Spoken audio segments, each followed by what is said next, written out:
shake me up, dip me back on pussy. Must shit, juice, shit, set a feeling so alive.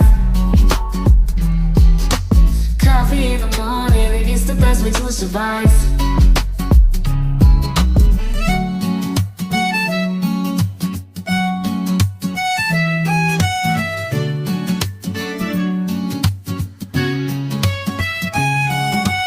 Woke up in the morning, sleepy eyes yawning. Jumped out of bed, started the day, opened the curtains. Felt the cool breeze, the sun shining on my face. But something was missing, I needed my job to chase.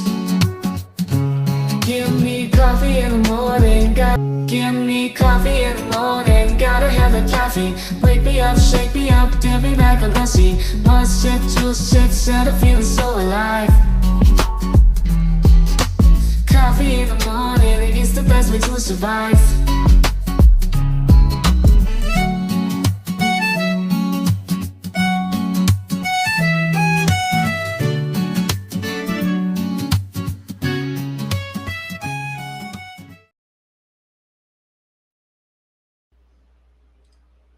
Good morning, friends. Welcome in. How are you guys? 1 second, I had forgot to do something on my... There we go. Okay, now I'm done. Had a little bit of work to do that I forgot to do, but I did it. So good morning, everybody. Carrie, welcome in. True Crime Butterfly, welcome in. You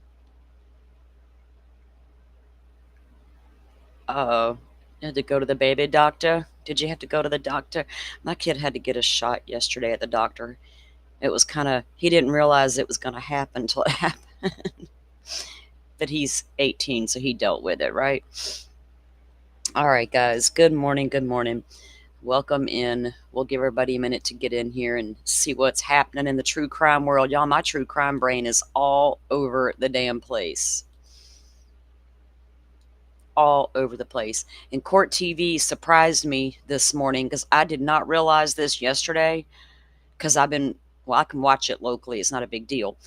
And I have watched it locally, but Court TV is covering a local trial and it just started and it's a retrial. And to me, it's super interesting because of what had occurred. And then what occurred in the first trial was just totally insane. But I want to show you guys a little piece of the what I'm talking about. And then I'm going to ask you guys a question if you want to watch the trial with me. And if you do, we'll come back tonight. It's only on day 2. It's not going to be a long trial. Like this lady, it's hook, line, sinker. You're guilty of sin. The first trial was a mistrial because of a dumb juror. Let's just put it that way. But I want to show you guys the backstory on the case. And if you guys are interested, I can come back tonight and we can play I don't know if you guys have even seen that it was on there. I don't think they covered her first trial, though. I watched it locally through our courts. Welcome in, everybody. Get on in here. We're going to get back to our Kohberger documents. It's weird because right now I'm reading 2 investigative documents from 2 separate cases. And I'm seeing vastly different investigations before my eyes. And I don't get it. And I'm talking about Delphi versus Idaho.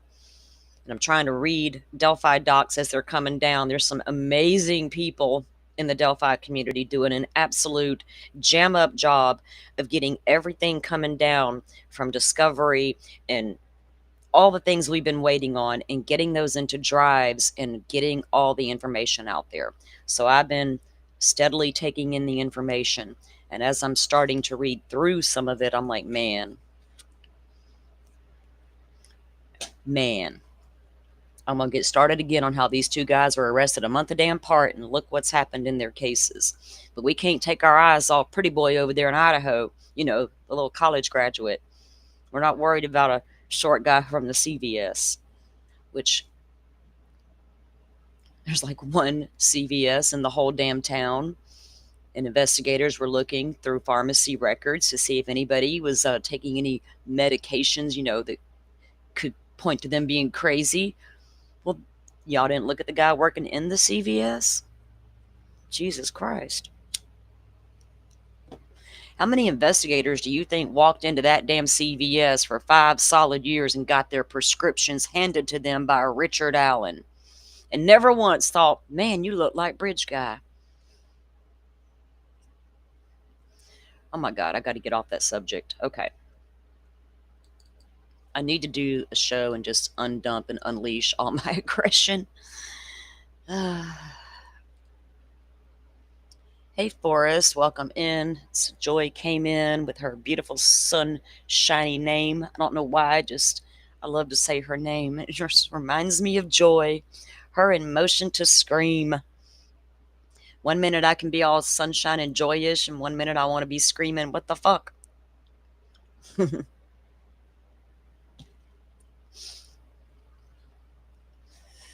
Uh-oh. Let me pull up my comments here because I can't see them. Oh, phones. All right.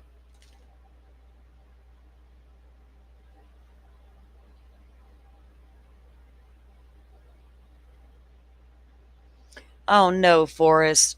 Forrest, I've been there. I've lived close enough to the store. I'm going to just walk. And there was a time, well, gosh, years ago, this old car I had broke down, and I was just saving for another car.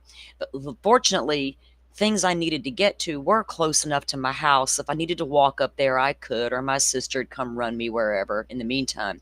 But boy, sometimes if you go up there and you accidentally get too much stuff, and then you're like, damn, I got too much stuff and now I got to walk home with it. I did that to myself more times than I care to admit. I never learned my lesson. Jet Set, good morning from Seattle. Good morning. We just had a local kid arrested in Washington and brought right on back down here to town to face the music of his charges. And I was surprised he was arrested over in Washington, somewhere near Seattle. That's another interesting case that I think will become quite interesting. It's not like a criminal case. It involves CSAM. It's very disturbing, though. It leads to a lot of questions locally about a few people, but we'll get there. Okay, let me get this pulled up. I want to show you guys a piece about the news of the local trial I was telling you about that Court TV's covering.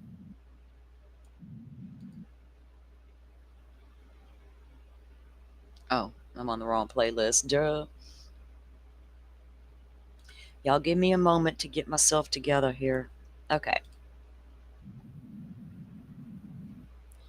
Oh. Okay, here we go. Okay, so let me give you guys a little bit of backstory on what happened here. Locally, we had a young woman working in the Home Depot, and they were from Alabama, but they were contracted workers, and they were working inside the Home Depot. Miss Aggie here, or Aggie, however you want to say her name, it was her daughter-in-law, and she worked with her. She knew where the girl was in the store the whole entire morning. Her son was involved with the girl, and they had a child together. He decided that she made him really mad about something. He got a phone call about needing to come down and get some testing for some STDs and assumed that Brooklyn gave him an STD. So he's fighting mad. And Mama says, well, come on down here and take care of her. No shit. We got the entire text messages. All of it. I put it all on Twitter a year ago when it all come out. She sent her son. They were communicating back and forth through text that morning, and she was telling him exactly where this girl was in the store and calling him a bitch ass if he didn't come and kill her. So what does he do?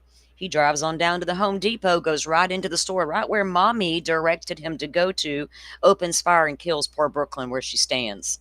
And now a baby has no mama. So he's already been sentenced to life in prison, and this is his mommy dearest.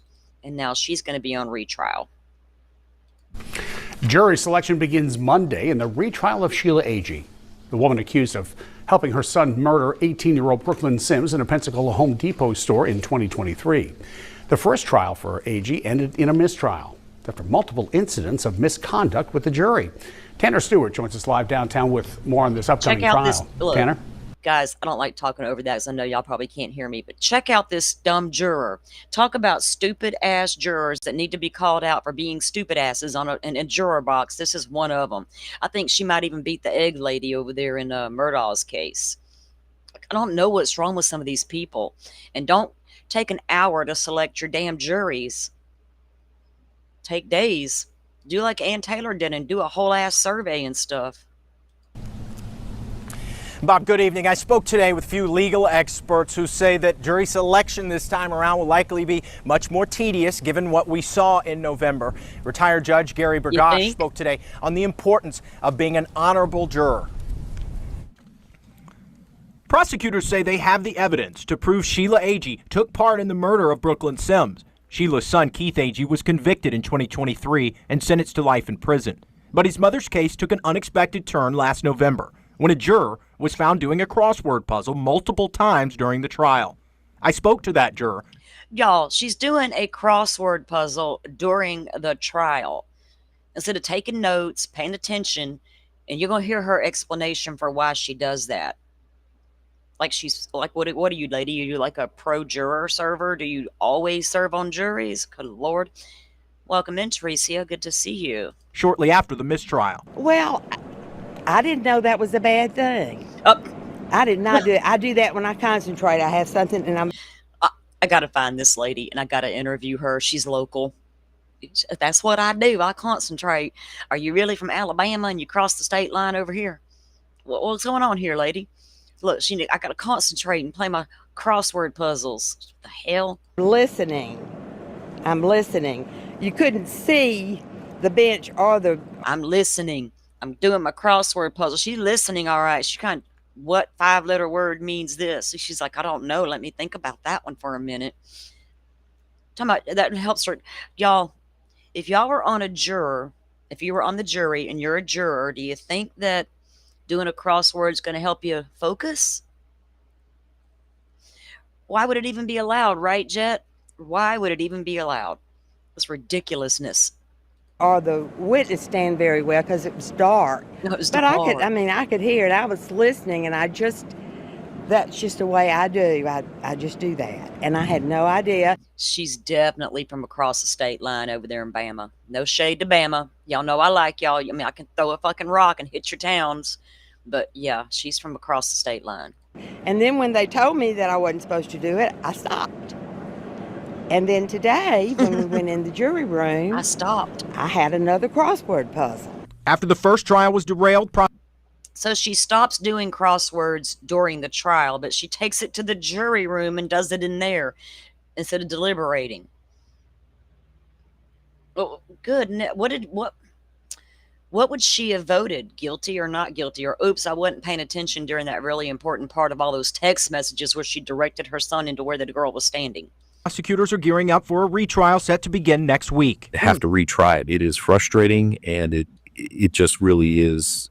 Gary, it's disappointing. Lord, it's unfortunate. Retired Escambia County Judge Gary Burgash weighed in I feel some kind of way about him, but we'll go into that later. On the mishaps from the first trial, saying the whole issue costs not only taxpayer dollars, but significant time as well. If there's a mistrial because of juror misconduct or behavior, we've just wasted tons of time for our jurors. And guess what? If people don't come to jury duty, we lose our way of life. But I've never seen somebody work a crossword puzzle or do something like that. The new judge will likely spend more time explaining the gravity of jury duty. Legal experts say attorneys on both sides will likely ask more pointed questions during selection, hoping to weed out any... You think y'all should take a little more time on that here locally? I mean, these jurors that are seated an hour really bother me and worry me.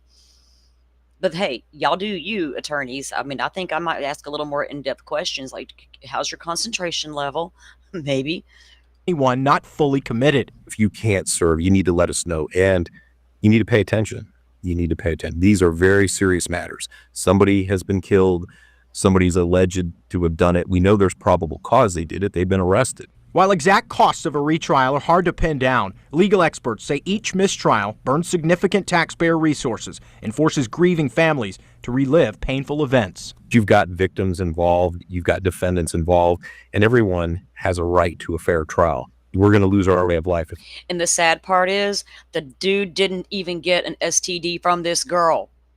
She wasn't doing anything wrong, just being an 18-year-old girl trying to raise her baby and let the baby be involved with the daddy's family, and the mama turned on her. Come kill her. It's weird. So you can imagine the kind of home life that guy probably had all his life growing up. Some Billy Badass street mama. Let's take it to the streets. Come do. Good Lord. Who had the psych eval, me or the butterfly? Crossword Kathy. God, We y'all. use the jury system in our criminal cases and maybe even in our civil cases as well. Neither the state attorney's office or Sheila Agee's attorney had any comment on this case. This trial set to gear up starting next week. Oh, Tanner, you do a decent job most of the time. Most of the time. So yeah, that's the case, guys, that Court TV is covering that I'm going to watch. So I just didn't know if you guys were interested in that. We're covering a lot right now to begin already, but I'm definitely going to be watching that.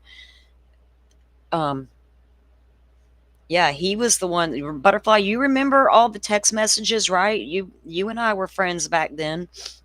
And I talked about them and shared them, and he was the one screwing around. Yeah, he was not a nice guy at all. And when I previewed a little bit of the day 2 on Court TV this morning, they were showing that text message thread. It's still on my phone. I still have all of them. It's insane. And so yeah, I'm thinking about coming live tonight just to cover it and chit chat with you guys. You never know. Alrighty, so there's an article I want to show you guys that's been in circulation. I do have the podcast, but I don't know if 48 hours will strike me, so I'm not going to go there. But I watched it a few days ago, chilling at night like I do. Let me pull up this article.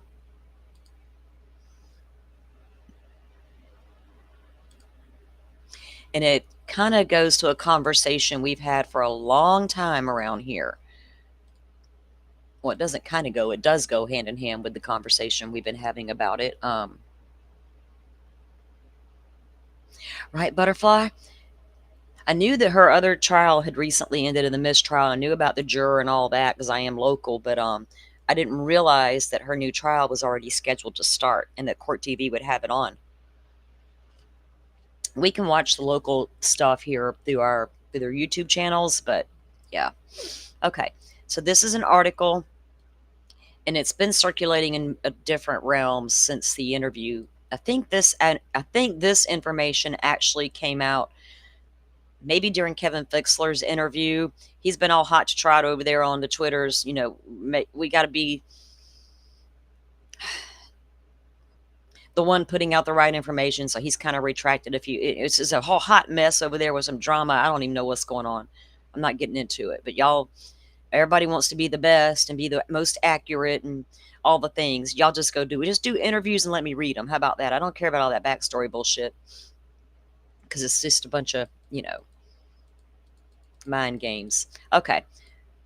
Oh, get out of the way. Okay, cool, guys. We will do that. I'll come back tonight. Okay. Before he killed 4 University of Idaho students, Brian Kohberger had likely been inside the home where the murders took place.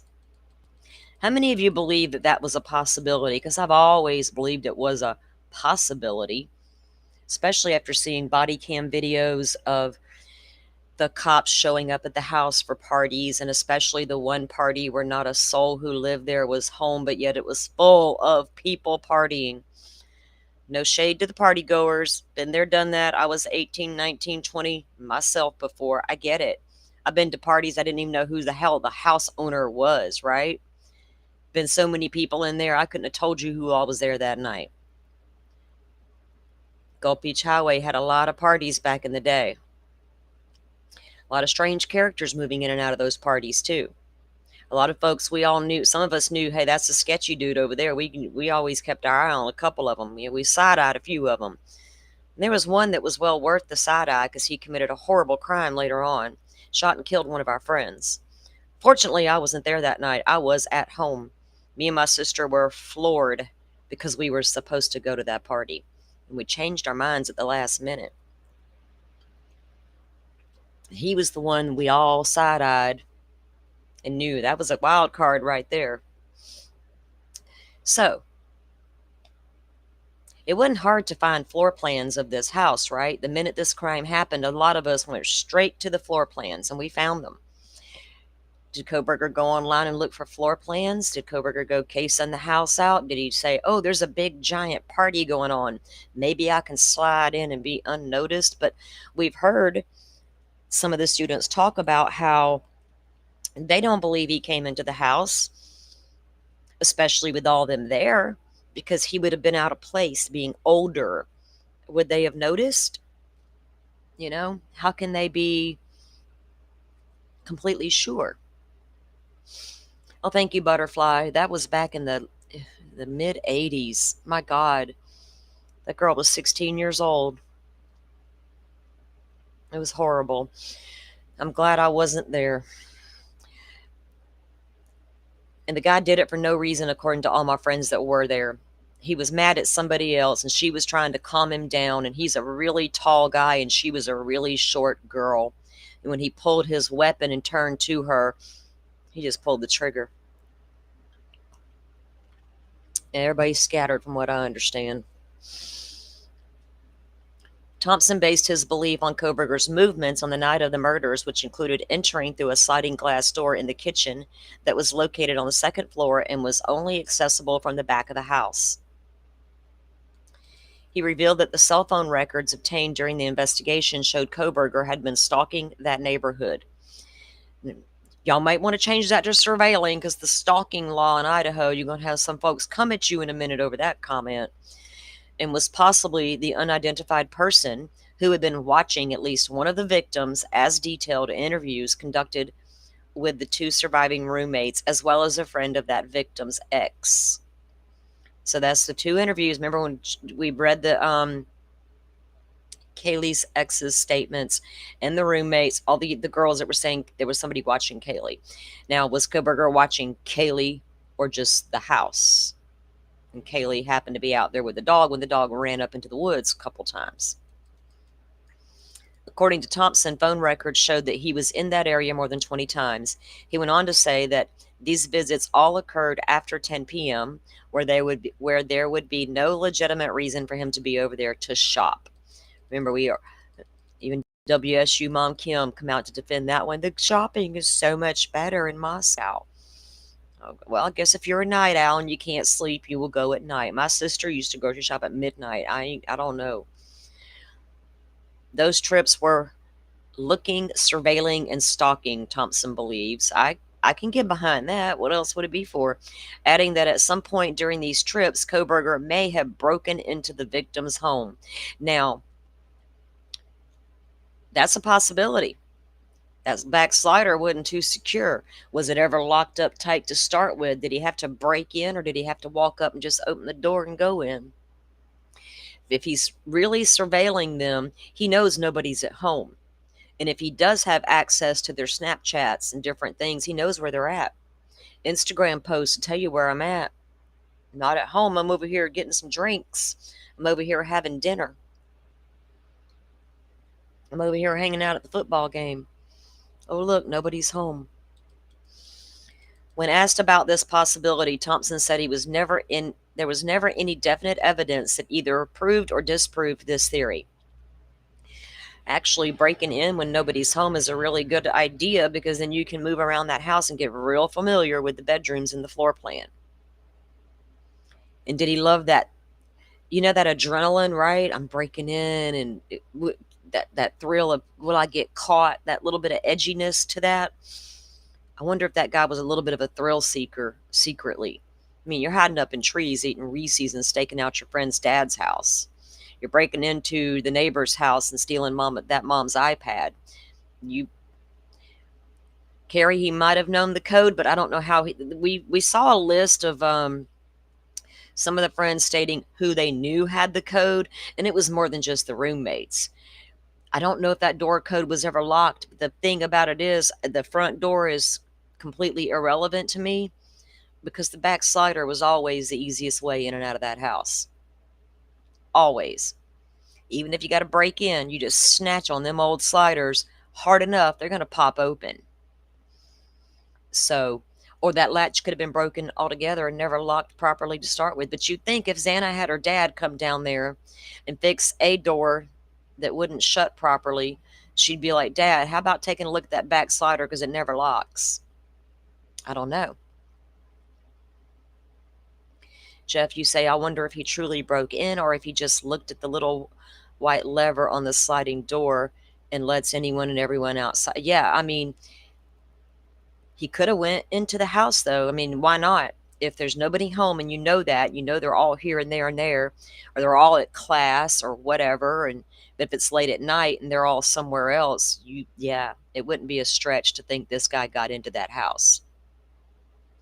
So Joy says when that slider was open and broken right after the incident, good chance BK did it when the roommates were out. Yeah, exactly. It's not a stretch to say he didn't. He could have never went in there. We have to accept the possibility that he probably did at some point. Whether it was with a bunch of kids present during a party, I think he might feel more secure sliding in the darkness when nobody's home. That's his thing, right? Right, Carrie? I don't like big sliding glass doors like that. That's too vulnerable in my eyes. I've never liked them. I've always been leery of sliding glass doors. My sister bought that new house up in the country that backed up to the woods, and she wasn't going to put no curtain there. I was like, honey, you putting a curtain there?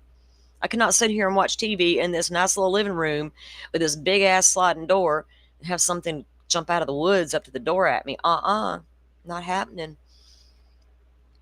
When asked about the possibility, Thompson said there was never any definite evidence that either proved or disproved this theory. But he said it was notable that Kohberger was able to move so freely in a house that is full of blind spots.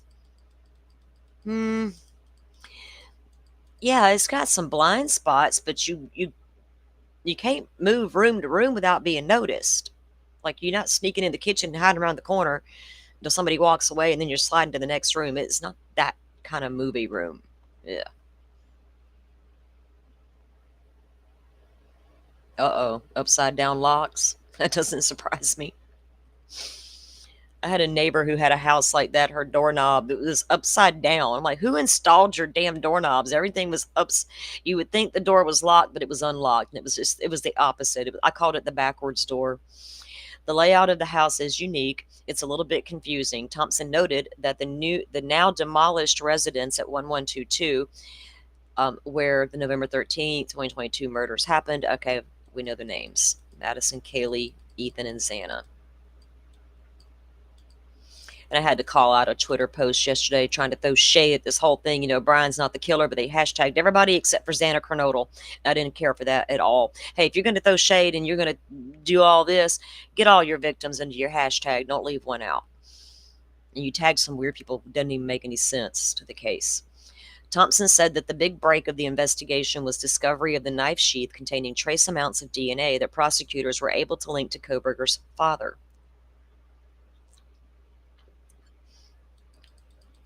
As for why he left that sheath behind, Thompson said that was likely due to the unexpected arrival of Xana. Now, get it, Thompson. She went up there or she didn't. Quit it. Everybody's thinking you mean that because there was blood upstairs, but now you're saying there's no blood of Xana's upstairs. How do you know she went upstairs? You don't know. You don't know.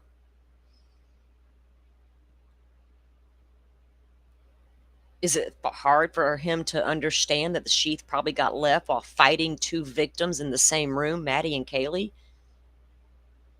I don't think Xana interrupted what was going on upstairs. I think he ran down the stairs, and that's what Dylan heard the whole damn time. We don't know what the hell Dylan was doing and hearing. None of it makes sense. And if Xana went up those damn stairs, Bill Thompson, then that means she screamed running back down those stairs right in front of Dylan Mortensen's bedroom, screaming, someone's here. Now go protect Dylan a little bit more. If you're going to come out with these kind of statements, dude, you're throwing shade at your witness now. Lord, I cannot. I'm trying. Just come out with the truth and quit. I could be fine with Xana going upstairs if you had some proof, but you're wishy-washy on those statements now. Either she did or she didn't. You're saying different things across the board. He says, well, no plan is perfect, and we don't know what may have changed his plans, if it did, inside the home, because we don't know who he intended to attack. He continued, we do believe that Xana encountered him while she was still awake and she was up. Well, I do believe that as well, sir. But I believed it happened at the bottom of the stairs, still allowing Dylan to hear, someone's here. Don't worry, I'm going to help you.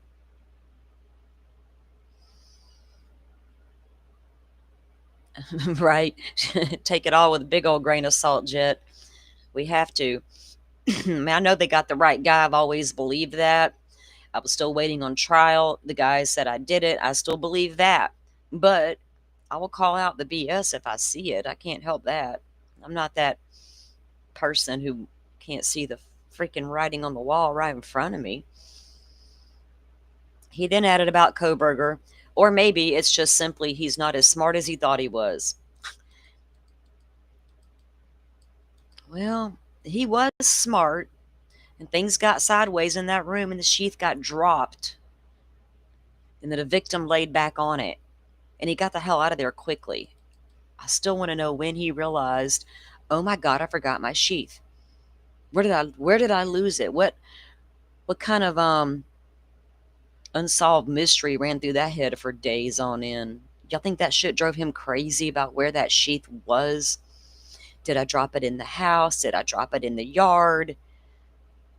Did I drop it when I buried everything else? And I don't remember seeing, when he got to the burial spot, he didn't have his sheath. Is that when he realized he didn't have it?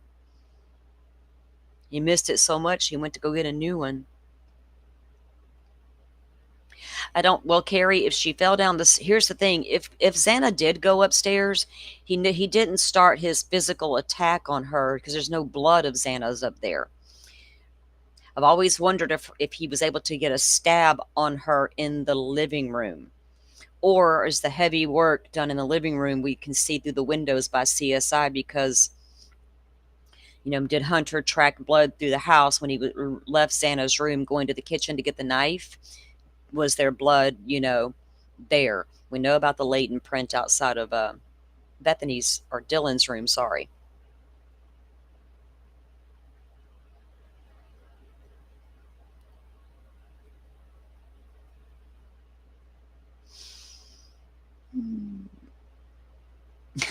He is making the rounds on the interviews, and families, 4 families, can you please them all at the same time? And especially when they have very different beliefs and views, I guess. It's got to be a hard walk. I don't know. Well, Butterfly, the thing about the picture with the thumbs up, I mean, he was back over in Moscow right around that same time, right? It was an hour difference. Just sitting in the car outside the King Road home somewhere in that vicinity. Or let me say that this way. A phone pinged showing Brian Kohberger right there near the home. And he sat there for 10 minutes? Was he thinking, do I get out and go look? Did he really see Dylan that night and suspect she was in there awake or alive and it's too risky to get in there? I don't know. But they say he went back according to phone records.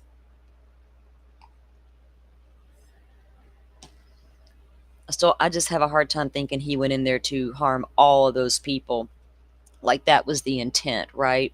Could have been. It very well could have been. Okay, so that was that article and him stating that Kohberger could have been in the house before.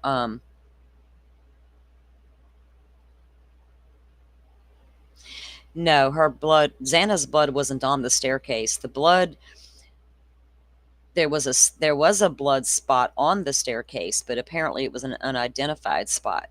There was 2 spots of concern to Ann Taylor, but we haven't had any confirmation, anything of victims' blood being anywhere in that home except contained to their bedrooms.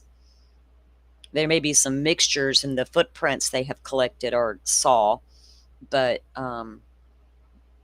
not like all over the place.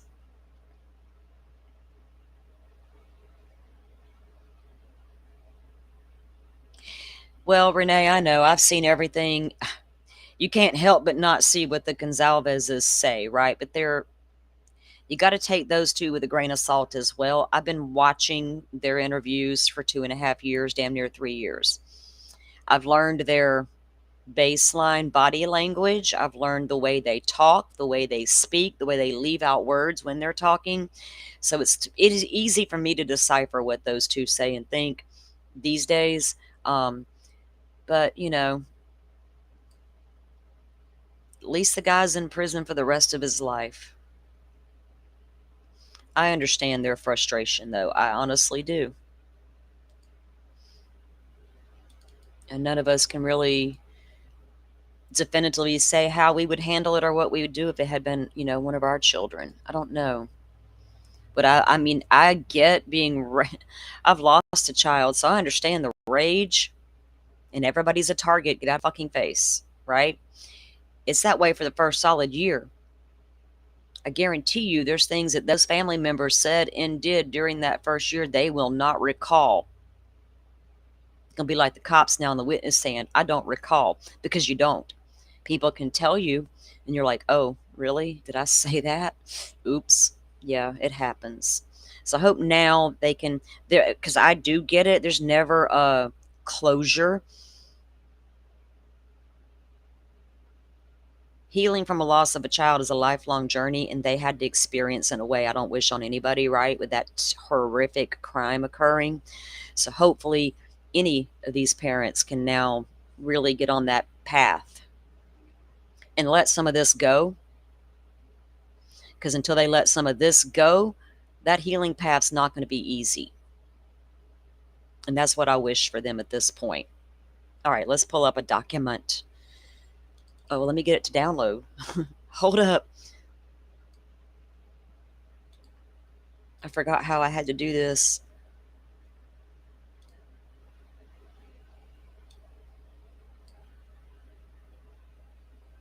Okay. And there's no right and wrong way with grief, and I'm not going to be the one to judge a parent on how they handle it. Trust me on that one.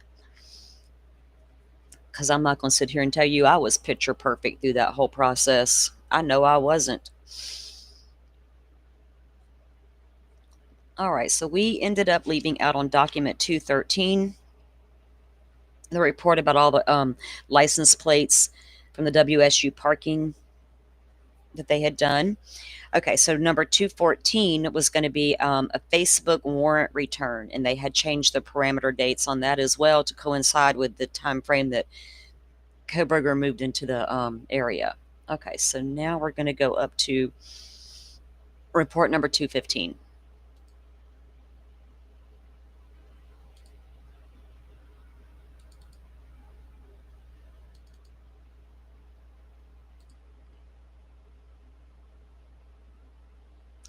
Oh, Tricia, you're right. It's been 20 years for me, hun. Bless you, because I understand that pain and that loss, and it's a journey, right? And a lifelong journey. I'm in a good place these days. I pray you are as well.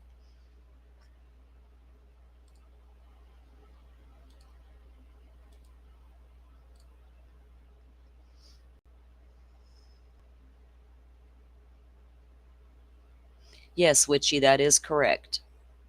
The red stuff was on the rail banister of the stairs leading from the bottom basement floor to the second. That would have been the first floor from down there where Bethany's room was at. That is correct. Okay, so this document is written by Andrew Fox, and it was number 215. And this was them collecting the video from 1112.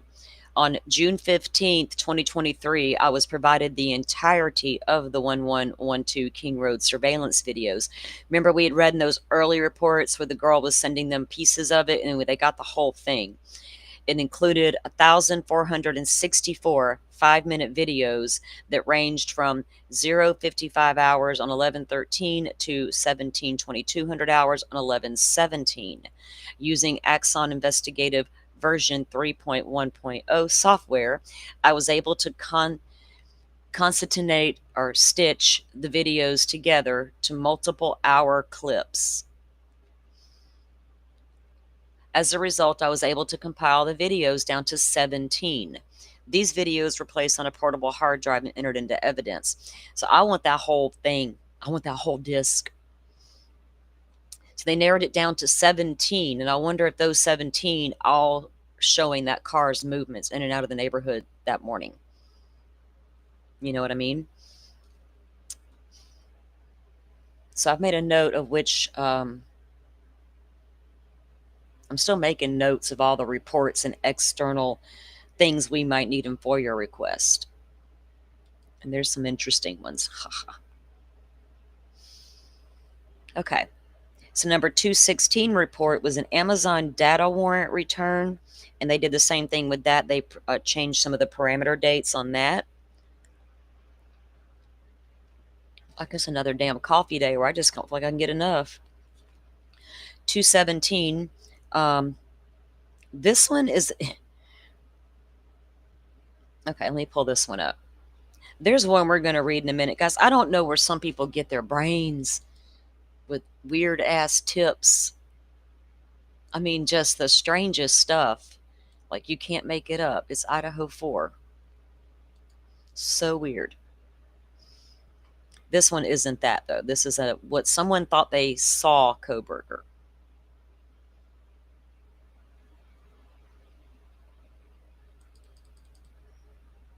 Oh. Never mind. That was a user error on my part. Oh, Lord. If y'all could see what I do sometimes. Okay.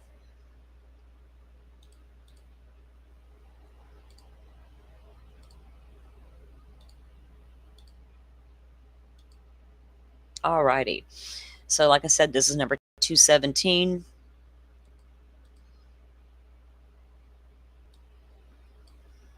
On Wednesday, July 12th, 2023, I spoke to RD, who previously called in a tip about possibly seeing Kohberger at the Clarkston Safeway the morning of November 13th.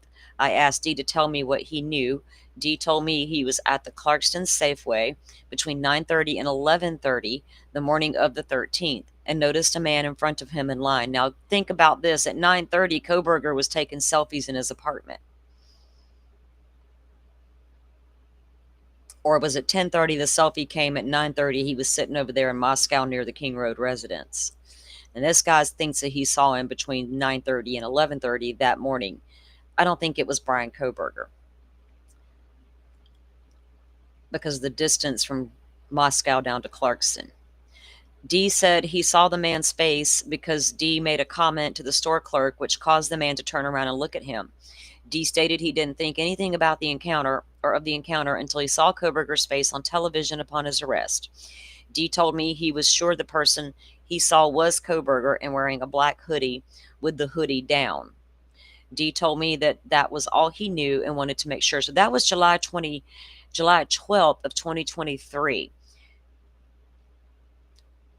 I don't know if they still had cameras to pull from that date, going back to look for a year earlier to see if that was really Kohberger in the Safeway. But when you look at Kohberger's phone data, I don't think it's going to show him over here the morning of the 13th. So I don't think that guy was correct. But you never know, right? You never know. Especially when you see something on the news. We saw that happen over in Stern's case. The guy's watching the press conference. He's like, wait a minute, I saw that guy. Lo and behold, that tip led to finding Maddie. So at least the guy tried.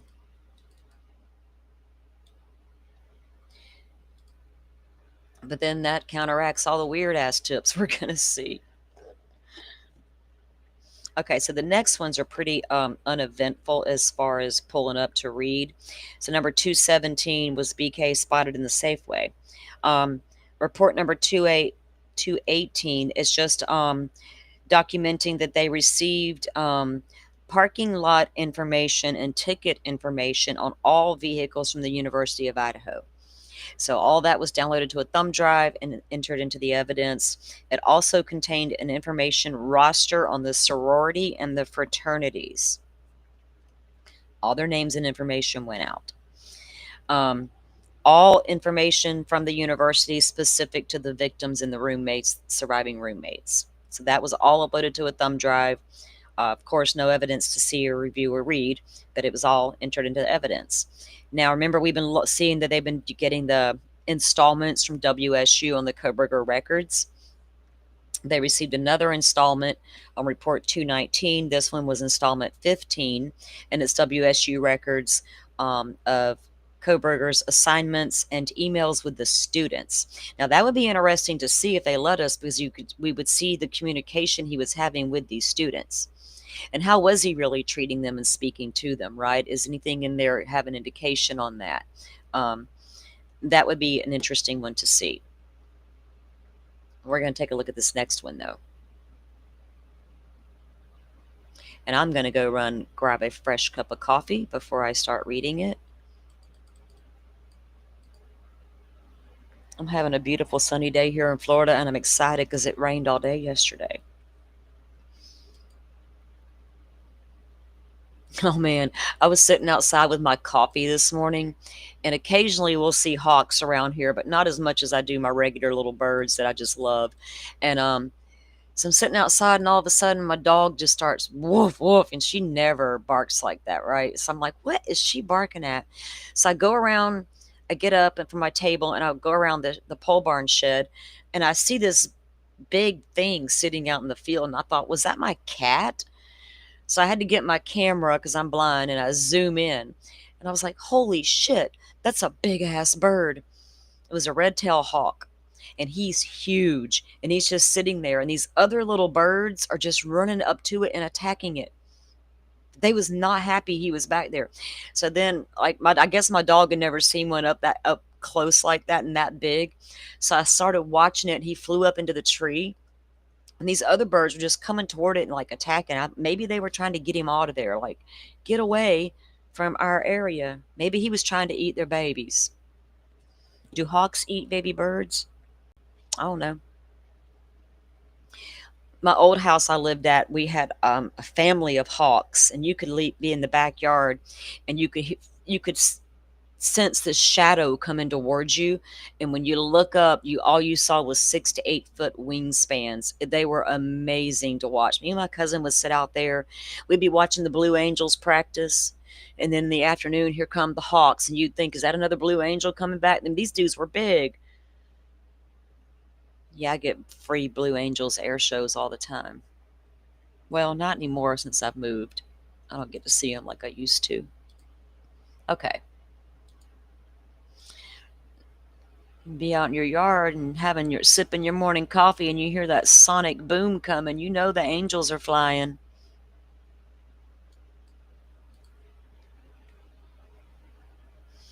All right, let me go grab my coffee, guys, and I'll be right back.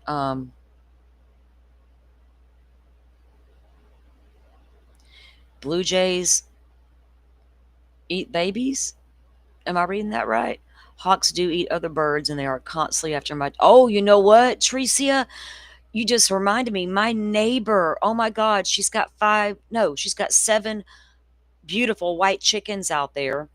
And in the daytime, she lets them free roam, right? And they go back into their thingy at night. In the evenings, they start roosting up. I love watching them. I didn't even think about her chickens out there. She's gone all day. I'm the only one here in the daytime, and I'm just frolicking outside with the animals when I'm not in here talking to you guys.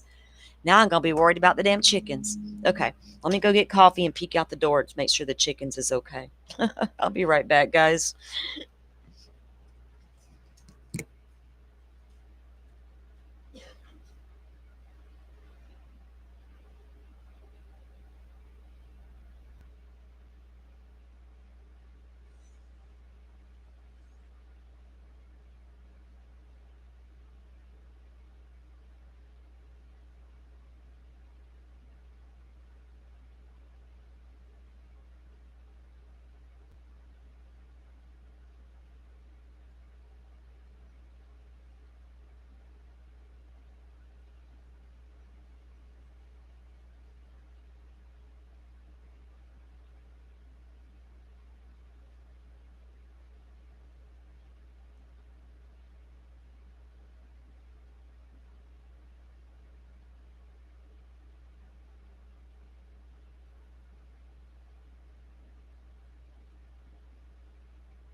Okay, I'm back. Y'all just thinking about these hawks. My old roommate that passed away recently, she had a little Chihuahua dog one time, bless her heart. And a hawk came down in the yard and scooped the little dude up and took off with him. It devastated her. She was watching it when it happened. You went to the Navy Museum when you were here? Yay! Did you enjoy it? It's really nice, isn't it? I'm glad it was open because I had to shut down once that shooting on our base happened, and it took forever to get our damn museum opened up again. I have not been out there myself in oh gosh, 3 years. I need to go. It's fun out there. Too bad the Blue Angels weren't flying while you were here, and you could have got a free practice show. I don't go to their air shows; it's super crowded, so I like sitting in my backyard and watching them. Blue Jays are territorial. You know what? There's been these two birds, and I thought one was just like a bully bird because I got a lot of birds in the backyard, and it's just weird where I live. So we got a bunch of birds out here in this rural area, and y'all hear me outside. Well, when I used to go on co-host with Joe, I'd be outside, and you could hear the birds in the background. But the other day, I'm out there, and my neighbor told me he almost got attacked by a bird because he found a bird with a broken wing, and he went to go help it, and the other birds got mad and came down and tried to attack him. I was like, what in the world? Well, I've had these two birds out here, and this one poor bird is catching hell from another bird. Like relentlessly all day, this poor bird gets chased by another bird. And I'm like, I'm not down with this. This is not cool. He's being so mean to that bird. And I don't know why. Is it like a territorial thing? Is it a daddy bird teaching the baby bird to get some balls? I don't know. Is it street justice? I don't know what's going on with this bird, y'all.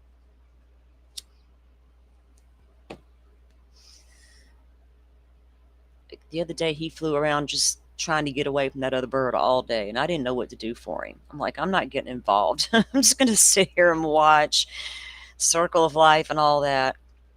Okay, so this one is report number 220. From November 25th to December 2nd, I gathered information from other police agencies around Moscow in reference to any. Let me read those dates again because y'all know I'm stuck on this and I cannot let it go. I can't. Got all these damn cops coming out saying we'd have got there eventually without that sheath DNA. We'd have got to that car. Would you? No, I don't think you would have. Because by the time you did it, he would have been in Canada and the Elantra would have been sold and long fucking gone. November 25th, 2022 to December 12, 2022. We are still looking for a 2012 to 2013 Elantra. Well, so you mean back here, Washington wasn't looking for a 2015, so they didn't bother to tell you they had one.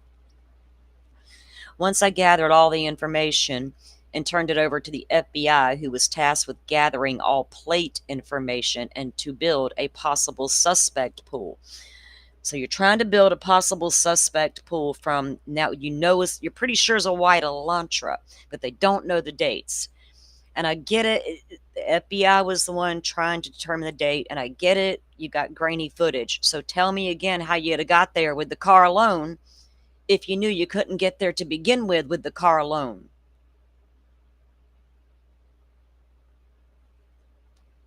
And if the FBI had had more footage and changed it up to 2016 by the time WSU realizing we got this guy, Kohberger, with bushy eyebrows, according to the PCA, in this white car sitting here over here at WSU, but it's still a month goes by before the FBI says, here's your guy, Kohberger. Oh, wait, that car from a month ago is relevant after all. So I'm sorry, I'm just not buying that little story, that cute little story being spread around that we'd have got there eventually on that car. Maybe they would have. Maybe I'm being too critical. Maybe I'm in a mood. Hell, how full is that moon getting tonight? What full moon phase am I having here? Hold on.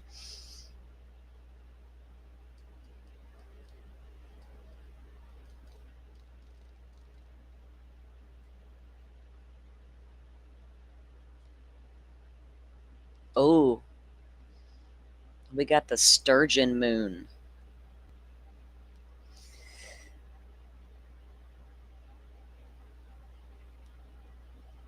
But are we in, what sign are we in for tonight? Okay, sorry, I got a full moon ritual I got to do with my girls tonight, or maybe, I don't know if that's tonight or tomorrow night. I got to figure out what sign the moon is in because I'm feeling some kind of way.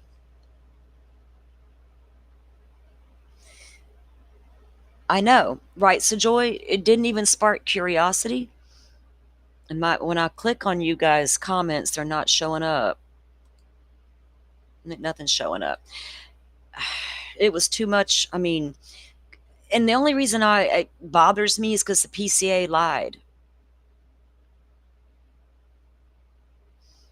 It doesn't mention, I don't got a problem with them not mentioning the IGG. I get it. But I guess you have to, how come nothing is showing up when I click it? I'm sorry, guys. I was testing my control buttons here. Anyway, not showing up for me. So I'm just baffled by, and remember all the dramas surrounding this car for what, 2.5 years? Jeff says all it would take, and maybe it did. It was that female WSU officer. Remember her encounter? Old bushy eyebrows in the Elantra, right? 3 days before the full moon. I have a go-to. I have a go-to. Where's she at?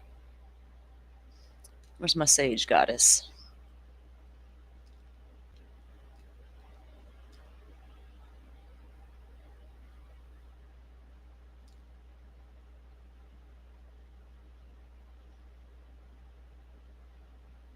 Oh, wow. Okay.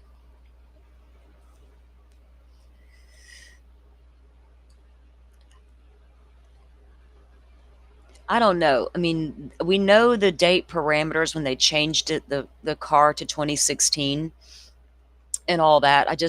But the PCA does state that the WSU officer found the car in November. And when he pulled the ID or the driver's license and all the information on the car, it was noted that the person had bushy eyebrows.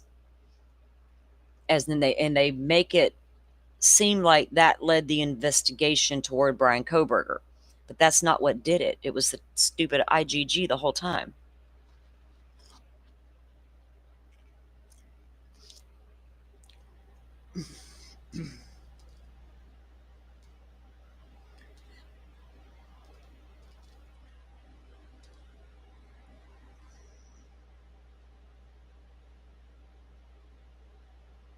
I have somebody I follow that I do full moon energy work with, moon phase energy work with. I have to do a members only live to get into that stuff with you guys. We'll do that at another time. Maybe Delphi will take us down that hole. Yeah, so let me get off this damn car thing for a minute because I'll be stuck on it forever.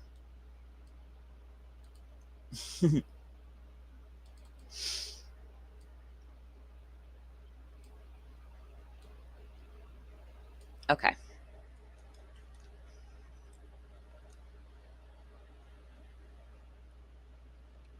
So number 221 report was just the PayPal and a OneDrive they discovered.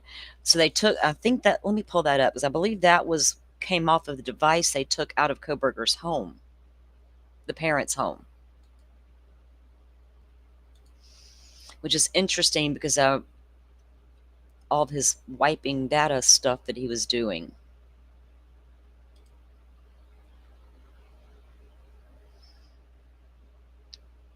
That I still need more information on. I don't need it. I just want it. I just want it. Wants and needs. So very different.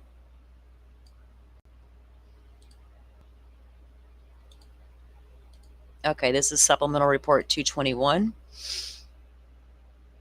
And this is concerning the Kohberger, PayPal, and OneDrive. And in an attempt to locate further online accounts, Boy, guys, I went and bought look, I broke down yesterday. I didn't go to the eye doctor, but when I went out to eat last night with my kiddo, I was like, stop by that Dollar General. Like, I only got one store by my house. And I went in there and got me a pair of reading glasses. Oh my God, 1,000 times better. I can see they're not like killing my head. Now just to get my lazy butt down to the real eye doctor and we'll be cooking.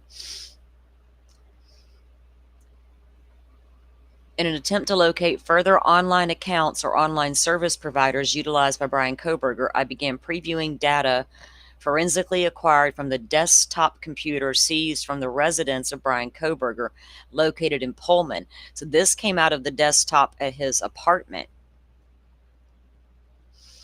And he didn't need to take it and to destroy it because he done wiped it clean. On this device, I located references to both PayPal and OneDrive. PayPal is commonly used. Okay, we know what PayPal is. This service could be linked to additional accounts or show potential transactions important to the case. Do we know how he purchased that damn Amazon gift card? Didn't he buy like a prepaid card and purchased it with that? It's in the documents. I just can't really remember. I've been reading so many documents. Delphi documents in between these documents. OneDrive is owned by Microsoft and is reported by Microsoft to be a file hosting service operated by Microsoft. And it goes into when it first launched in 2007 and tells you how it operates. And the OneDrive appeared to be installed and set to auto-run on the computer. The program appeared to be installed at the following location, and it gives the information. The artifacts located showed OneDrive software was set to run after a reboot start of the computer, and the program appeared to be last run on November 28th of 2022. That was after the crimes, and what day did he leave to head back to Pullman? To Pennsylvania.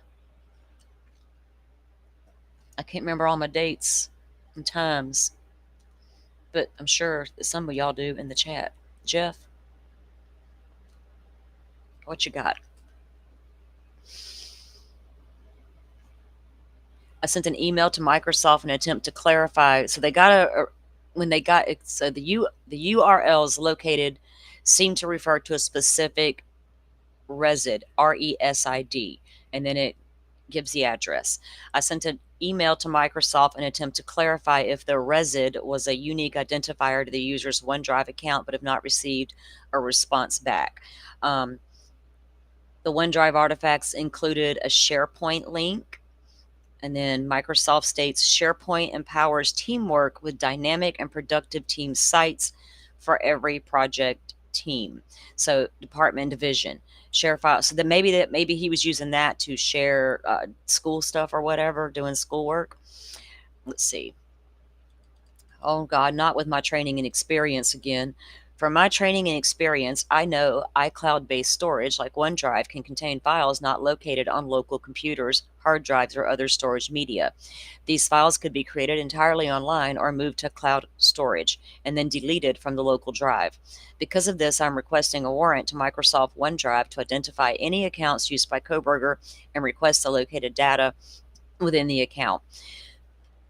First of all, I don't think this guy's going to have all his evidence just floundering all over a bunch of different locations, right? He's going to be like, no, one file for everything. One little, I don't need 100 apps and files scattered here and yonder. It's harder to wipe everything when I do it that way. Note to self. Kind of like damn Rex Heuermann's notes to self over there. Learn how to get away with DNA. Don't throw your damn pizza out. Jesus. I also know the online payment service PayPal was referenced and appears to have been utilized on the computer. I'm requesting a warrant for PayPal. So they go into the date parameters on that. But was there nothing found on all that information, right? Guy was pretty damn good at wiping his stuff. And I'm so interested on how he actually did that and what you used. And I'm making notes still of all the FOIAs we need to get really specific with, so we don't got to pay $20,000 for the whole entire caseload. Because I'm sorry, I'm not paying $20,000 for anybody's anything. I'll hire a lawyer and pay him $20,000 to get it off for free, which don't make any sense, but whatever. It's a principle. It's the principle, damn it. It's public documents. Did BK and his dad leave on the same day as the event of Kohberger? Wasn't it, Jeff? Or the day after? And I saw somebody make a tweet asking Fixler if they would ask Thompson to address the Kohberger rumors, to clear Kohberger once and for all so the poor man can rest in peace, God rest his little soul, because the man was not right. I watched all those body cam videos. I felt so bad for that guy. You could tell he was in a bad place.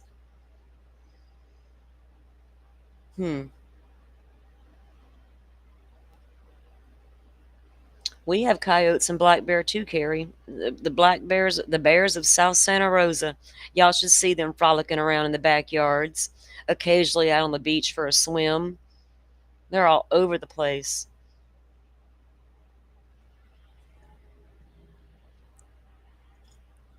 One ran out in front of my car.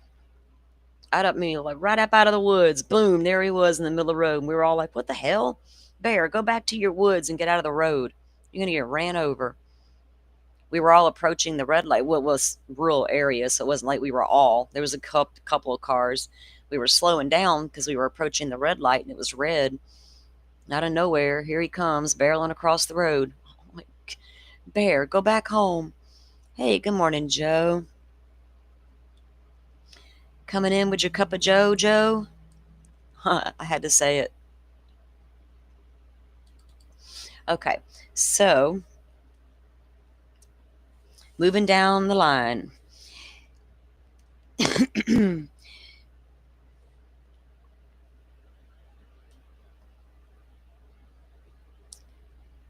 the report 223 was by someone who managed a place with the initials PP.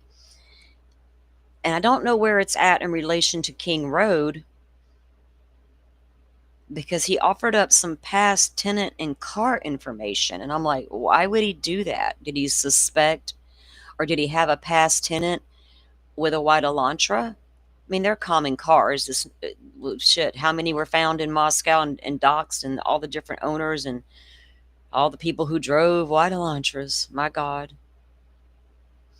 I got so sick of seeing Elantras everywhere. Me and Dan went, Danger, everywhere we went, Elantras, Elantras, Elantras, Elantras. Until finally, Xana said the Elantra is key. But the Elantra was the color of her car, which was really strange. Never mind, I'm going to confuse y'all with my jabber. I'm a jibber jabber.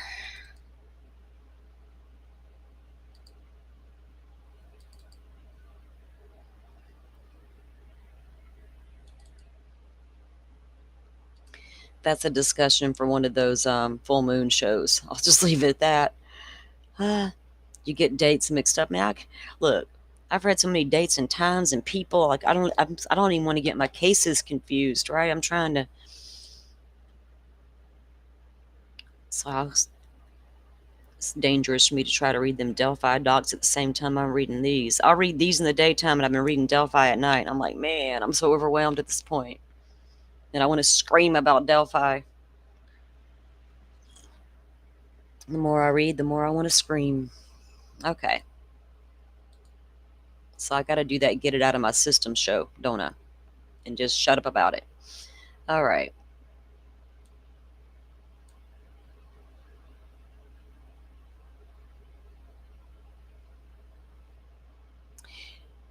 Oh, there's a tons of dates to match back to certain things, because I've read every document in this case from the day the PCA was released. Every single document that's come out, I've had the direct link to it the entire time. You know, I've watched every single court hearing. I know this case inside and out. I may not recall a date right off the top of my head, but I know this case. So it's interesting now to read these documents and match it up with what you know. And what I know is not based out of rumors like WSU Mom Kim's mouth. Sit down, ma'am.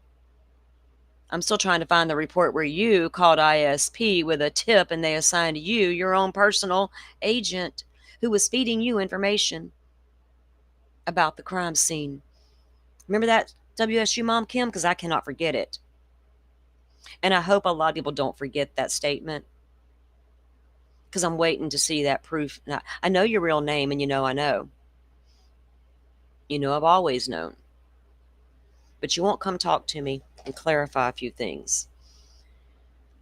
And I'll say that every time I feel like saying it. Y'all probably tired of hearing me say that too, but I don't care. That lady caused a bunch of havoc, and I don't like her.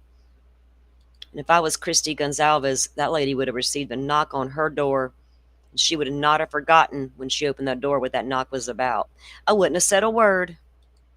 I'd have took care of my business, turned around, walked off, lit a cigarette, and called the law.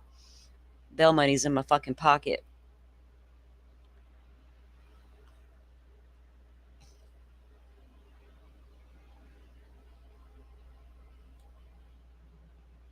Report number 223. During the course of this investigation, I had DS, manager for PP. Jeff, what the hell is PP? Help me find it.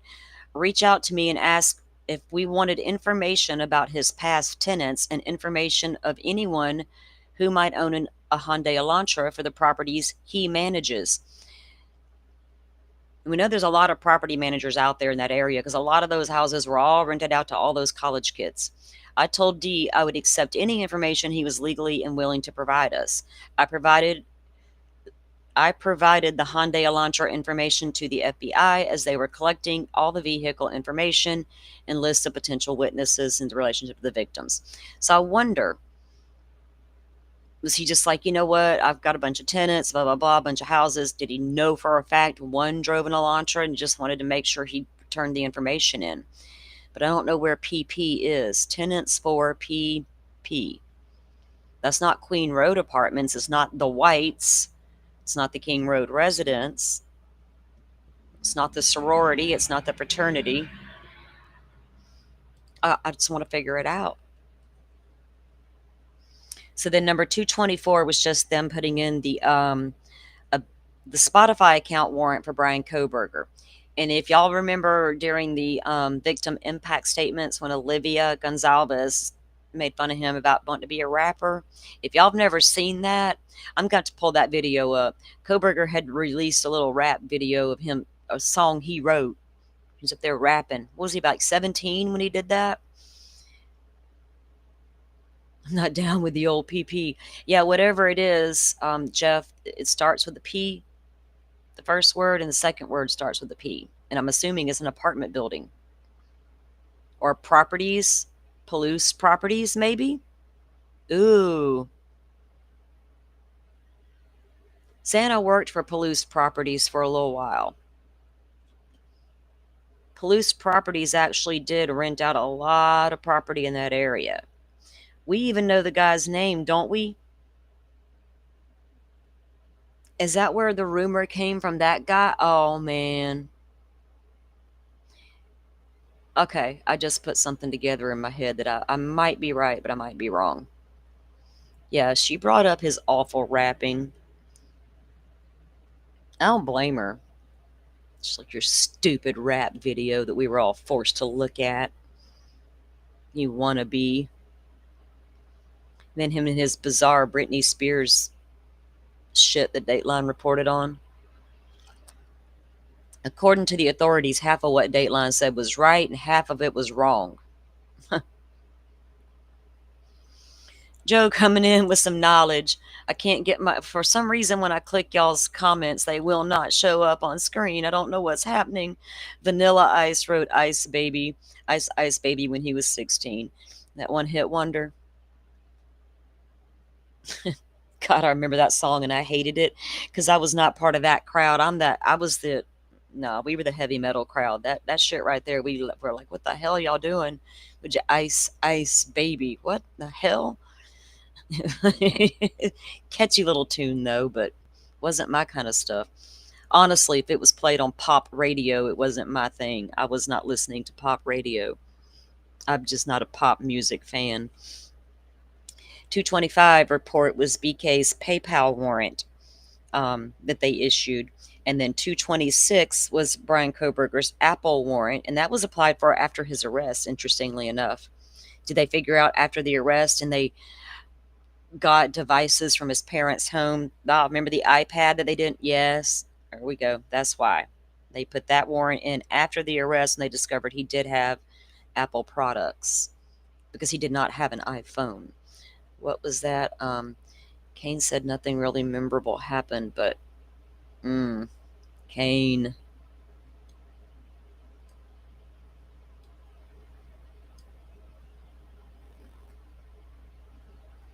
Oops.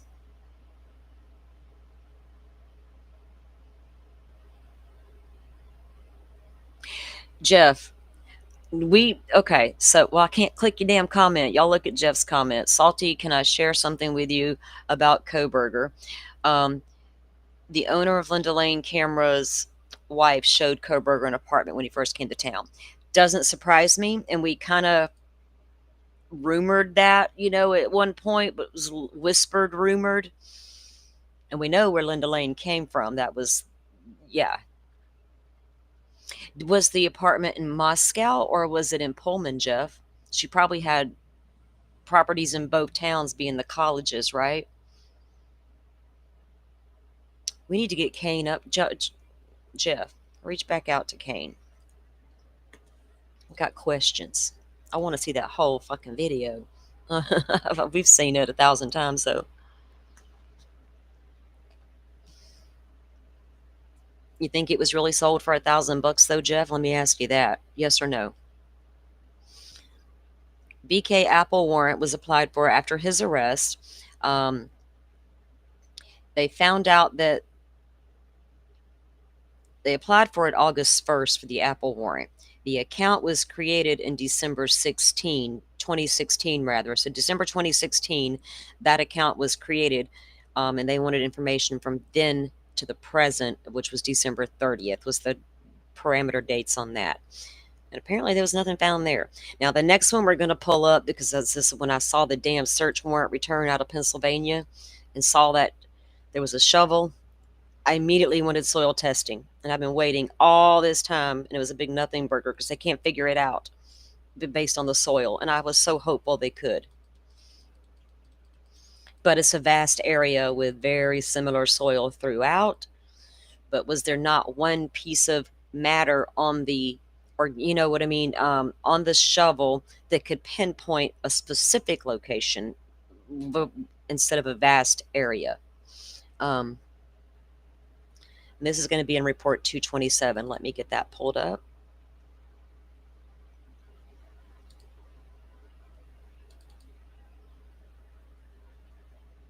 I had so much confidence in this type of evidence. Like I was so stuck on that damn shovel for so long.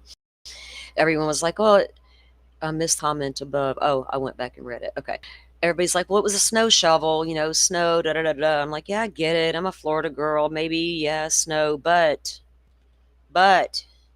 is there soil on the shovel?" It's an easy find, easy to figure out. If it's just snow, nothing to see here. But we need to make sure.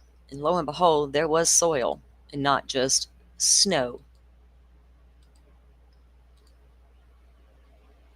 Alrighty. And this is by Brett Payne. 227 is the report number on this one. And we're going to take a look at a map. We're going to go on a road trip.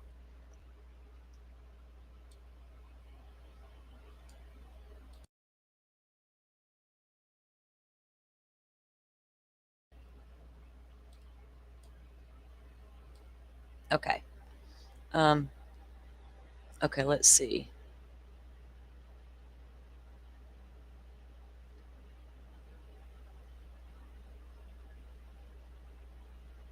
Okay, let me get this bit going here, like that.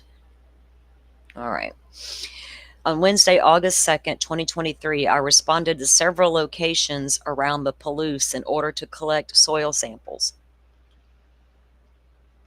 These areas are identified as points of interest for soil collection from pictures and cellular data recovered from Kohberger's phone.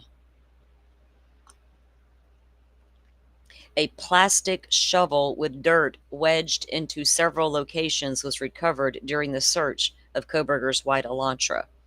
A plastic shovel. These samples were taken in order to compare them to samples on the shovel. I always wondered if it was like mine out back, my short shovel, but it ain't plastic.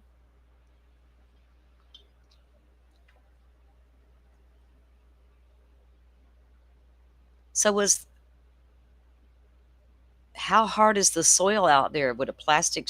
I'm confused with plastic shovel, plastic handle, whole ass plastic shovel. What are we doing here? So they went to these particular locations because of images and data on Kohberger's phone. Phone ping data and pictures. Look at the first location, guys. Kamiok Butte. Remember was it Dateline or was it Amazon? One of them, the Dateline maybe? Yes, the Dateline. Because the guy from the party, the pool party at the Grove, ran into Kohberger again later, remember, at the Kamiok Butte. And he was coming down the mountain at dusk with his friends, and there's Kohberger getting ready to go up the mountain alone at dusk. And Kohberger recognized him. Hey, how are you? The guy's like, he acted like we were best friends, and I barely knew the guy. There they are, searching Kamiok Butte. Can you search the whole fucking mountain?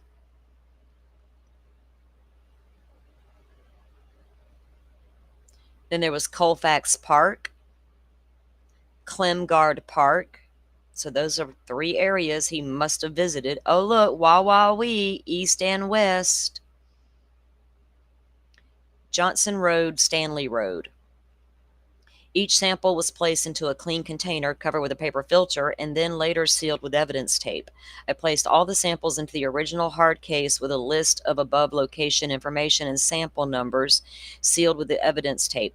So they were just taking samples and they're going to compare to what the shovel had on it. It was shipped to the FBI for analysis. It should be noted all of the samples except for number 6 were collected from public property. I obtained verbal permission from J.S., the owner of the property number 6 was located. Now that's Johnson Road and Staley Road. Interestingly enough, it's in the middle of nowhere. Did he get out of his car and take a picture there? Or did his phone just ping near that location, which led them there? What dates did the phone ping there to give them an indication to go there? What dates are on them pictures that indicate the days he was there, like after the murders? Oh, I need so much more information. I'm like ready to go get a search party underway. Let's go. Let's go to the Kamiok Butte, y'all, and just do some searching. So let's do this. Let me slide this over here out of my way. Well,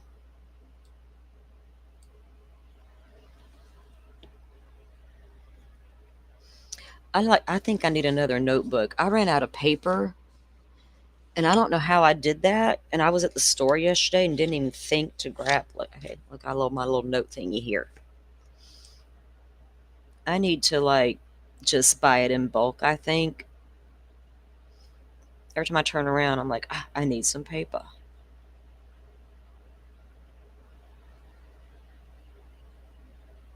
It wouldn't pay for me to get one of those little fancy notebooks, to write down our crime notes in. I'd fill them bitches up so fast.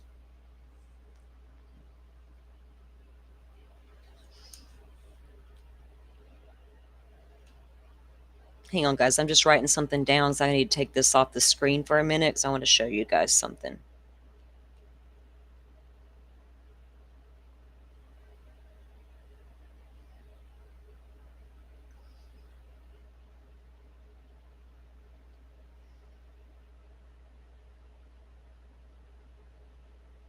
We'll go look at the places they took samples from.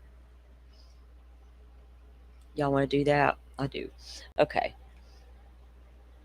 Hi, Jay Ray. Welcome in. Welcome in, everybody. Thanks for being here. We are doing part 9, I think. I had to change the title because I accidentally had it set wrong. But we are on episode 9 here of our Brian Kohberger documents from the Moscow Police Department. And we do have a playlist set up starting with 1 if y'all want to go back and catch up if you've missed any. And the way I've been doing it here is we're going over all the major documents, and if they're just like a standard warrant return served type thing, nothing, no more information, I just tell you what that is and we move past it. All right, so let's look at a map real quick pertaining to the document that we just read where the soil samples were taken. Okay, let me get my map pulled up here and then I'll share with you guys. And we'll see they were in relation to his home and to Moscow, actually.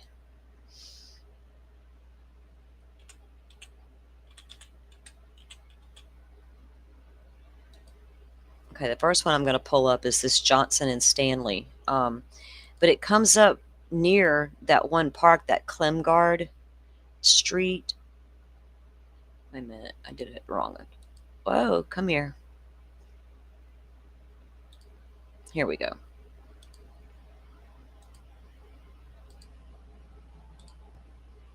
Okay, so this is the Staley Road that they spoke of, right? And it intersects with Johnson Road. Let me zoom out and get you guys a gist here of what's going on.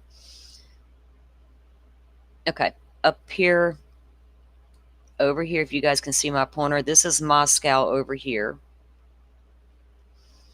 Pullman's back over here. 270 runs between the two towns. But to come out of the town, you can go all the way out towards Lewiston. You can also cut back from Sand Road, come back through here and get to Stanley and to Johnson, or Staley. I keep saying Stanley, but it's Staley. And Sand Road is a plausible mention, but no one knows for sure. Okay, so Staley runs out of... Let me go back over here toward Johnson.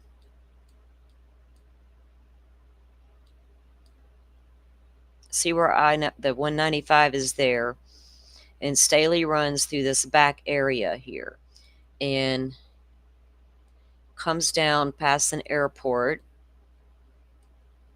It's all rural out here.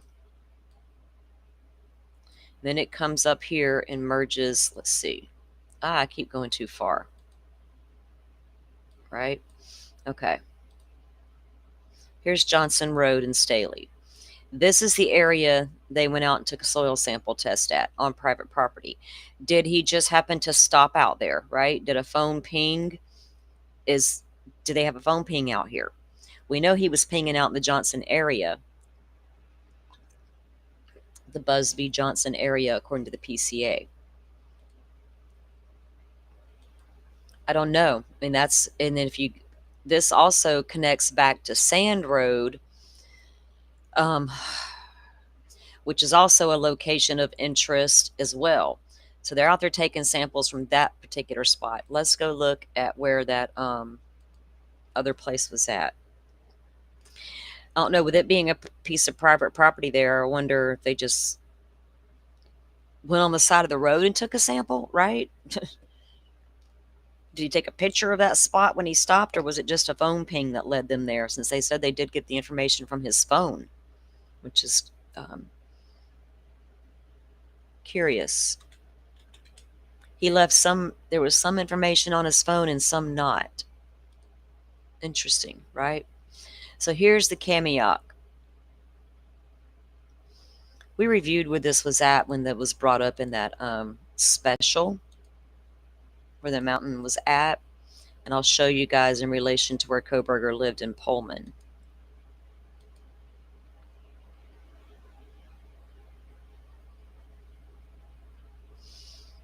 Let's see, Moscow, Pullman's here, Moscow's over here, and it's back this way, right? Up the opposite direction of the Johnson and the Staley area. So a whole opposite area. Would there be a little differences in the soil there, I wonder? Different plant material, or is it the same vegetation? So they know he was visiting the Kamiok, so it would be a logical place to go look, right? Let's go see where the other place was at. This one I haven't looked up yet. I already knew where that one was at in Wawawee.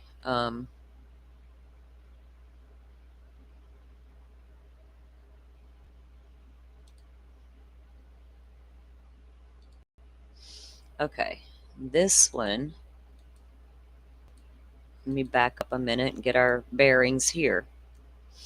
Pullman is over here where he lived. Remember, Kamiok was back up this way. This one is over this way. Okay. It looked really, oh, I did look at this one, pictures of this place. It looked nice. I was like, that's a pretty place. But look, it's out in the middle of nowhere. And it's got access. There's 195 right there. And Union is here. So he must have took pictures from there as well, and we were on his phone, and they were like, there's a logical place to go look or take a sample from. But if the samples didn't match the area or give them a conclusive, were they able to go search all the areas, right? Just because they got a soil sample, does that mean they searched the area? This is just a kind of a look. Look at that. That's kind of cool looking. Look, they got little pavilions. You can go chill out. I'd do it. I'd be out there touching grass, little kids enjoying it. A little stream running through it. But it would be risky to go here to bury shit. Get a big pavilion. Oh, a little library. Reckon he just went hiking up here. Oh, look, you could sneak down a trail, though, and do some business. Just like you could over in Johnson Bar Campground. Did those soil samples match Johnson Bar Campground as well? That's always been my favorite place to want to go search first.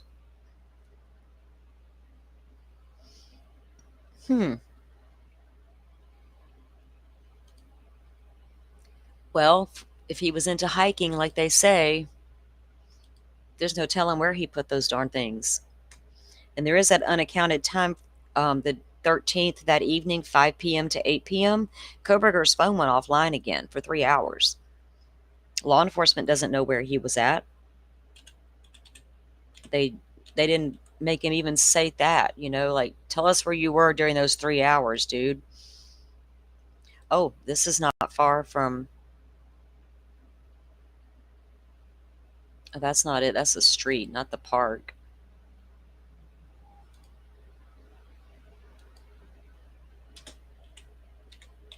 Where was he during those 3 hours? Why turn that phone off for 3 hours the very next day? Well, Colfax Park just comes up the town. Okay. Maybe the name's not quite right or maybe it's right outside of here.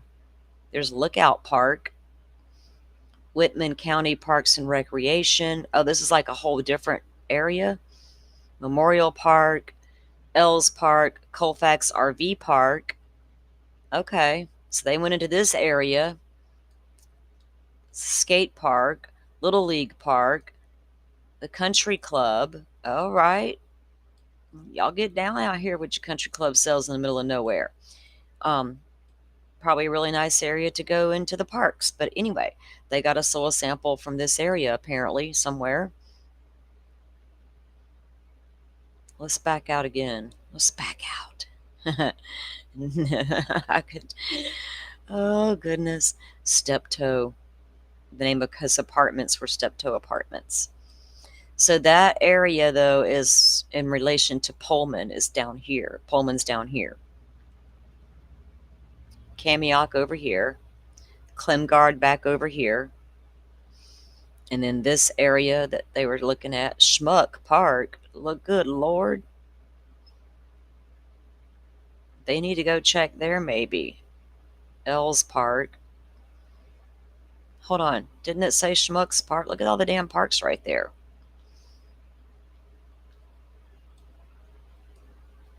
Yeah.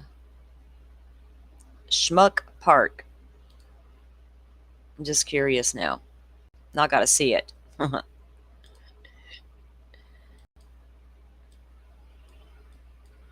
Oh, it's next to the train tracks.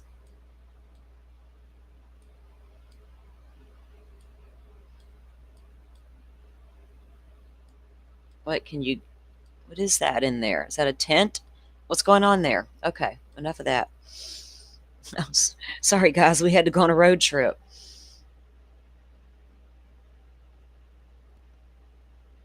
Yes, Jay, apparently, because the document said that these specific locations they went to take the soil samples from were based off data from Brian Kohberger's phone, images from the phone.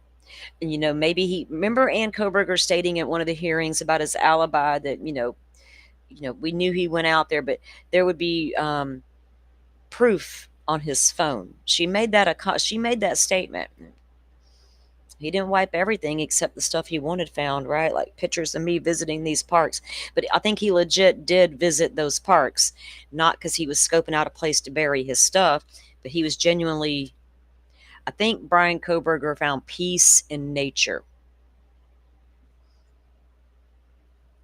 He's already conflicted about God because he sees the beauty in the nature, which makes him think God might actually exist when he's not so sure that he does, even though he was raised a Christian. And he mentions being in tune with the earth more than once. He's been reading things. I'm telling you, this guy was trying to figure himself out, y'all. Was he trying to do self-work at the same time he's doing harm to other people? Dude, you had a lot of self-work to do, baby. I mean, a lot. Whew. You should have been honest with people in your past, and they might have could have helped you get there. I just don't know. But his love for nature also became his dumping ground for eeks, bad things.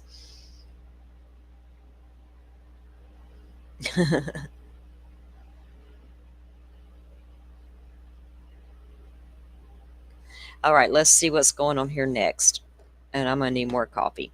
So then we need to FOIA request this one, because I'm pretty sure that Kohberger knows that they're going to be recorded at the jail. And anything you say is going to be recorded. The man was in criminal justice, not criminology off the table for a moment, whole different thing.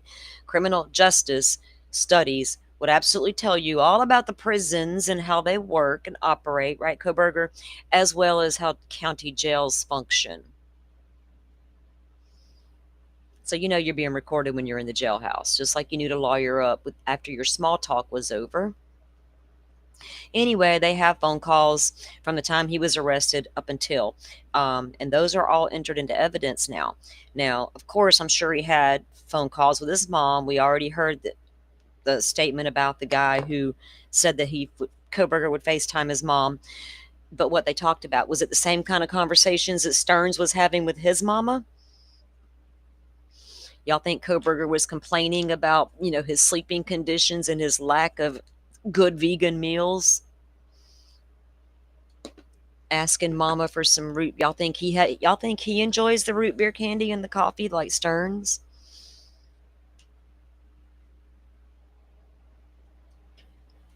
Stearns is being forced to write letters to mama right now from the Florida penitentiary saying, I need to give money to this man for he hurts me. I know the stories that come out of my prisons in my state. And a lot of times they're fake letters from the actual inmate themselves. Mommy, he's going to beat me up if I don't pay him. Help me. And mommy will fall for it. Won't she, Stearns? You stupid ass idiot.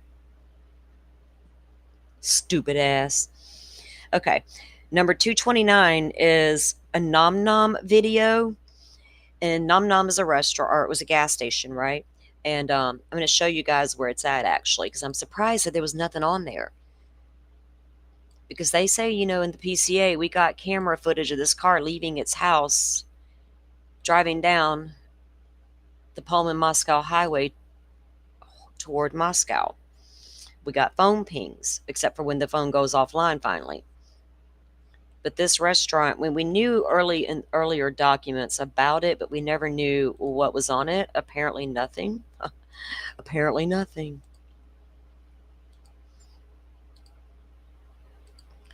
So I'm assuming they were looking for, and curiously enough, when you click on where Nom Nom is, Street View, and you go to it, look, okay, it's this little purple gas station here, all nice and neat and clean next to the O'Reillys. But guess what's right here?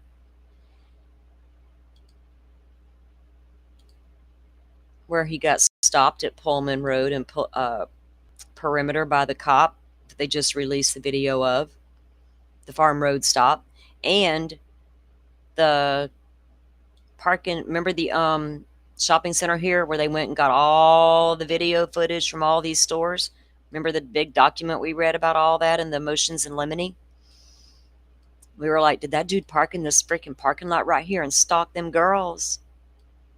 We were all over this map. So when I pulled up Num Num, I was like, oh, it's right there at Farm Road. But curiously enough, it didn't show a white Elantra on its video. And I don't know if they were looking for, a date that pertained to the crime. He had to have gone by there several times if he was, because that's the way in and out of town from Pullman back to Moscow and vice versa. I was looking for a camera, guys. It's been a long time since I had to troll maps looking for camera. Oh, cameras and shit. There's right there. Boom. Gotcha. But what can we see? How far can we see? Do we just see the sidewalk of the store? The way it's facing. Is that the only one on the front? It looks like it. There's usually, sometimes there's ones hanging out up there. Y'all don't know how many neighborhoods I trolled in this fucking case alone looking at cameras. Well, some of y'all do. Some of y'all get it. Oh, goodness. Okay. Now, document number 230. A phone was found 1.5 miles from the home. A forensic download of the phone revealed that it had been inactive since October of 2020. 2 years before the crime and no evidentiary value. Well, at least, if they found stuff, they looked at it. Like legit downloaded it and looked at it, just in case. You had no way of knowing that phone was inactive since 2020 when you found it, right? You better freaking download it and see what's what. 231 BK YouTube warrant issued July 25th of 2023. And why was there more issued in 2024? That one always had me stumped, and I can't wait to figure it out. Whose YouTube accounts were y'all looking at, wanting all that subscriber information, all the comment section information, all that jazz? Yes, that account. Number 232 was Apple warrant return. It's nothing there to even bother to look at. Report number 233. They examined an iPhone that they found in a bedroom. And the way it reads, it was Kaylee's bedroom. F3 or F2W. It was found in a closet, and it was an older iPhone. And when they downloaded the phone's contents, they realized the person that owned the phone actually was a friend of Kaylee's from her sorority, but the phone was also inactive. It was in her old phone. And they went through the phone and didn't see anything of evidentiary value. So that was entered back into the evidence once it was reviewed. 234 was just the return on the iCloud account for Kohberger. 235 was they found a phone in Xana's room. Turns out it was her old iPhone from back in the day. Nothing was on that phone that was discovered. Item number 236 was a TikTok warrant, an extended TikTok warrant, but it was all the victims and Kohberger. It turns out we don't even think Kohberger had it. TikTok couldn't find any accounts with the identifiers on Kohberger they were looking for. Number 237 was Microsoft warrant returns. 238 was OneDrive returns. Remember the OneDrive we're reading about that a few minutes ago? They got their return from the OneDrive warrant. 239 was an extended warrant with for Instagram, where they did the same thing they'd done in the other warrants. They changed the date parameters to incorporate the dates that Kohberger had moved to town up to the deaths. Okay, then the next one we are going to take a look at, because this was also one of my favorite pieces of evidence that I couldn't wait to see more about, and I want to get these pictures. I don't know if it will show that they matched Kohberger's. I'm not really interested in that. I'm interested in this type of evidence. It's my jams, along with my tire impressions and shit like that. There's a whole database out there on tire impressions. There's a whole database out there on footwear. I've went down rabbit holes because curiosity is just my thing, and I love that shit. I went and looked on those things so many times. You'd be surprised that there's paint chip databases out there. That's crazy, this forensic stuff, forensic evidence and crime scene evidence and all the different things they can discover from it. Like a good soil sample, damn it. Have a leaf fall into his trunk when he was out there burying his shit that would indicate exactly which park he was at, because that tree only grows in the park. We needed a leaf, not just soil content. I needed a leaf. I needed more. The experts would have needed more. A leaf could have made the difference, damn it.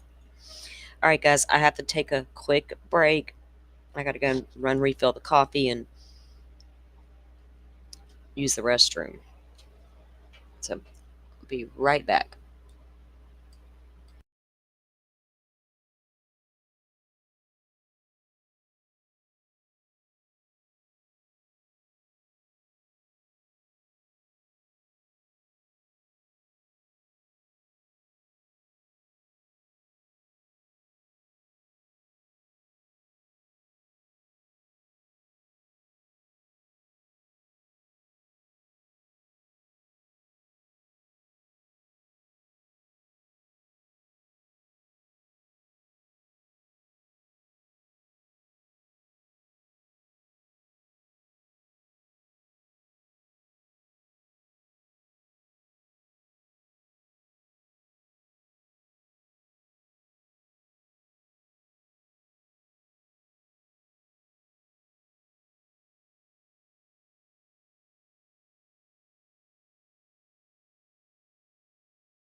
Okay, guys, thank you.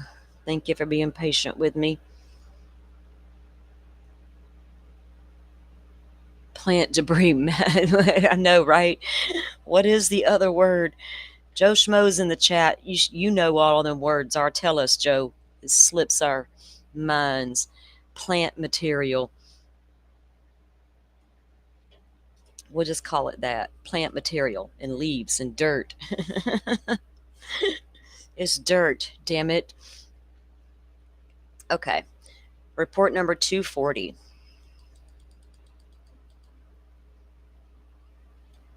Make it wider so I can see. I'm so happy that I can actually see and these glasses are not killing this behind my ears. Holy shit. I feel like celebrating. Like I should have done this days ago. But I'm so lazy.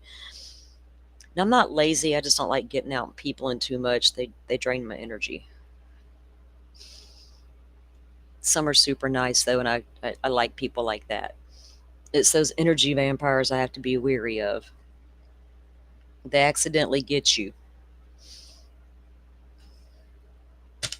Okay, sorry guys. I was looking for something. I'm like, where did it go? It was under a piece of paper. On Tuesday, September 12, 2023, I received an email from NW, Forensic Lab Manager for the Ada County Sheriff's Office. Now, whoever this person is out of the Forensic Lab in Ada County, and this is all taking place over in Moscow still. Assistance was requested for the analysis of possible footwear impressions left at the scene of the homicides. W sent me 2 attached documents and advised they were her notes as well as her report pertaining to her analysis of the footwear impressions and the comparison of those impressions to various pieces of footwear collected from Kohberger throughout this investigation. I downloaded both files and attached them. Now, we know what shoes they recovered from Kohberger, according to the search warrants, right, out of Pennsylvania. I don't think any shoes were recovered out of the apartment, but I know there were several pairs of shoes taken from the home.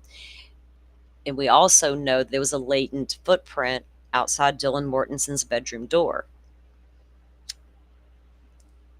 We now know there were footprints outside of the home that they measured to about a 13. I'd like to see these impressions that they use to compare. I want to see his shoes, the pictures of the impressions his shoes leave, the impression of what was found outside of Dylan's door, and the analysis from this report. Like, I could do a whole show on just that. I'm not even joking.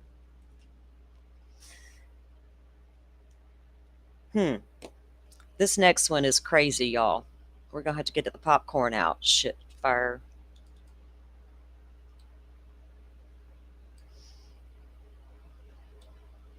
Okay, let me get it to do its thing here. Oh no, not the Delphi files. We'll get to them. We're going to get to them.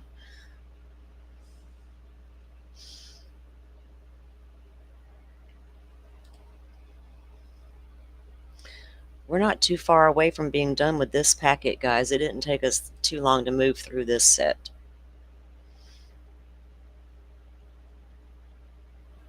And if you guys are, this is like show 9. I guess you guys are okay with the way we're doing this, right? Just unpacking it report by report,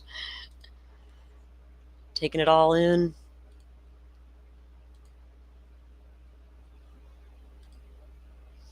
Okay. This is just, I think this is the one. This is it. This is crazy. All right, let me get this a little so I can sit back in my chair and relax and get a sip of my damn coffee.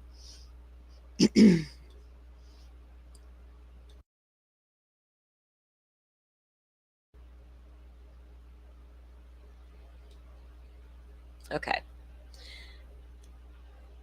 So this is number 241, written by Detective Payne, and it was September 13th of 2023. So a while after, right? Because they occurred, the murders occurred November 13th, 2022. On Wednesday, September 13th, 2023, FBI tech specialist, redacted, forwarded me tip number, serial number 9237 via email. The tip was originally called in on August 22nd of 2023 to the FBI tip line.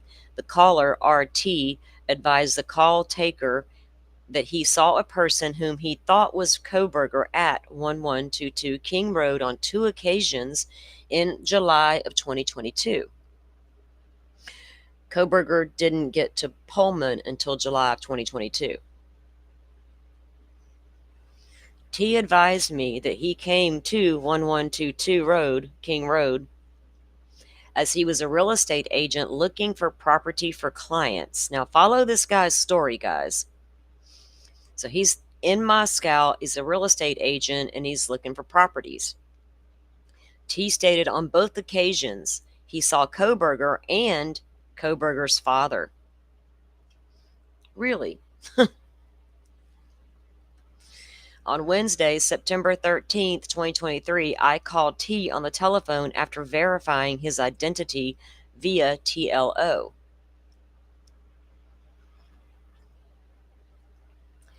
T was a licensed real estate agent living in Florida. Oh God, not Florida man entering the picture. Shit, sorry guys. I thought we got rid of all them fuckers. I asked him to relate to me what he reported to the FBI. T told me he drove his nephew, who was also named T, to the western U.S. from Florida, as his nephew was dying from cancer. So he leaves Florida and he's driving across country with his nephew who's passing away from cancer. T advised he came through Moscow and saw a sign for property for sale. You just happened to ride through Moscow, Idaho on a cross-country trip? Just happenstance? Possible. Joe happened through a couple little towns. Or we just sightseeing across country. It is a pretty part of the area, so why not, right? Okay. So he sees a property in Moscow and saw a sign for a property for sale. So he followed the sign to 1122 King Road to look at the property for clients. So he's up in Moscow. He happens upon this little town, Moscow, Idaho, and he happens upon a for sale sign, and he happens to have clients who may be interested. Dude, you don't sell luxury real estate. Are they looking for a vacation home up there in Idaho? Isn't that down toward Coeur d'Alene somewhere, where all them high-end houses are on the lake? Okay, so let's hear the guy out. While he was parked out front, T said a brown Jeep-type truck pulled into the parking lot, driven by an older man with a red beard. T said he then saw a male, who he was sure was Kohberger, get up from the back seat. T and the driver exchanged small talk, and T said he walked to the back door to speak to the tenants, but no one answered. Why did you go to the back door? When the front door is right there in the middle of the house, plain as day. Boom, right there. T said he left the area with his nephew shortly after. So he just claims that Kohberger and his daddy pulls up in this Jeep-looking truck thing. T said he returned to 1122 King Road on his way back to Florida. T said he was parked in front of the house when a white car, which he described as the same one they've shown on television, drive by the house. The same one they show, all those pictures they were putting out. Be on the lookout for this Elantra. T said he was sure the driver was Kohberger. Was Kohberger's father. And Kohberger was in the passenger seat. So damn, now he's got Kohberger's daddy there twice. T said the vehicle sped away and he did not see where it went. I asked T if he remembered when this took place. T asked me what month the homicides occurred. I told him it was November, to which he replied it must have been around then. T previously told FBI he was in Moscow in July. T then told me his nephew passed away a short time after he returned from his trip. I asked T when his nephew passed away. T told me his nephew passed away 8 years ago. 8 years ago. Long before the crimes. So how did you go cross country with your dying nephew if he had already passed away? I thanked T for his time and told him I would call him with any further questions. At this time, there is nothing to corroborate T's statements based off inconsistencies in his timeline. Further investigation will be completed if necessary. Goodness, y'all. Right, J. Ray? They came with the damn attachments. Lordy, lordy. This guy, I mean, people like this though, y'all, they're out there, they see things. And this guy, was he even in there? Was he ever really even there, right? He just happens to drive cross country and pulls up into Moscow and stumbles upon that house and Kohberger and Daddy. Not once, but twice. Wasting time with bunk leads. That is so ridiculous.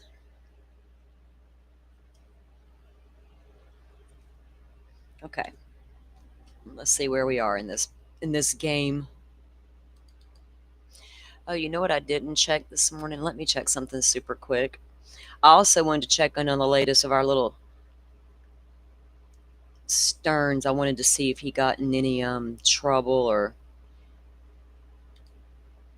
got injured or anything like that. Did any trips to infirmary lately, things of that nature. I have an inquiring mind, and I want to keep tabs, and I got to figure out the best way to do that.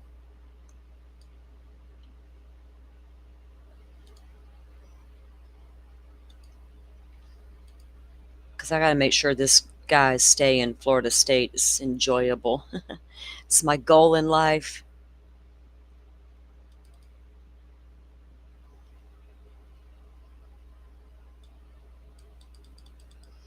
All right, I'm getting the next docs up, guys. Wondering what my dog was doing in the other room.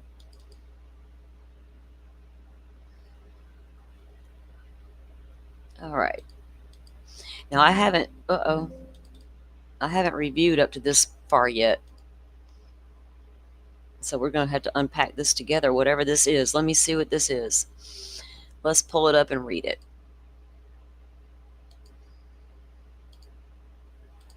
All right. I know that a lot of people have a lot of FOIAs out there, Jay, and I know that there's a couple of really good requesters out there who know how, when, and where. And believe me, they're probably documenting all the things they want, and I'm waiting.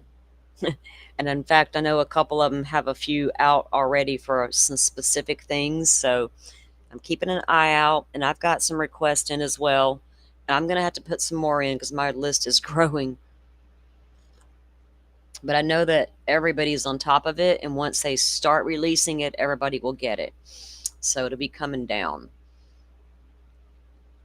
There are people who absolutely know to say, oh, that was on body cam, let me request that body cam. Oh, that report said this, let me request that to go with that report, right? That's the kind of stuff we need. And if it's worth it, we're making notes of it. Because nobody's down to pay 20 grand for the whole packet at once. And the thing about it is, once they start releasing them like that, it's not going to cost as much anymore. Shit, they were told over close to $5,000 for Delphi transcripts. Ended up, they got them for free.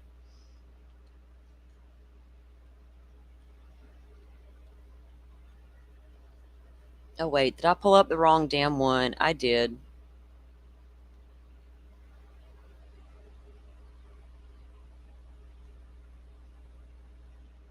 Yeah, this is about the FBI tip. Wrong one, sorry. I didn't go far enough ahead.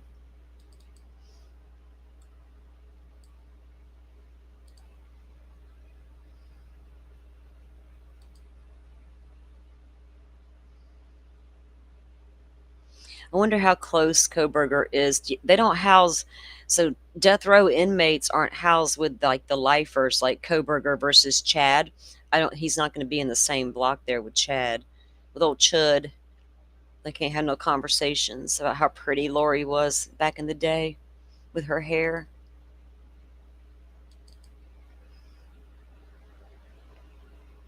Lori's just saying, get me back to Idaho. I'm tired of this slop in Arizona.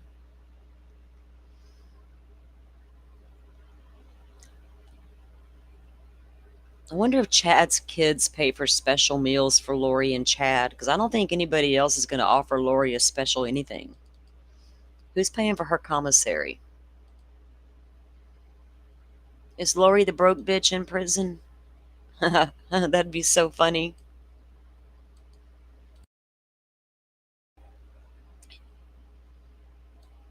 She's got nothing to barter with if she's the broke bitch.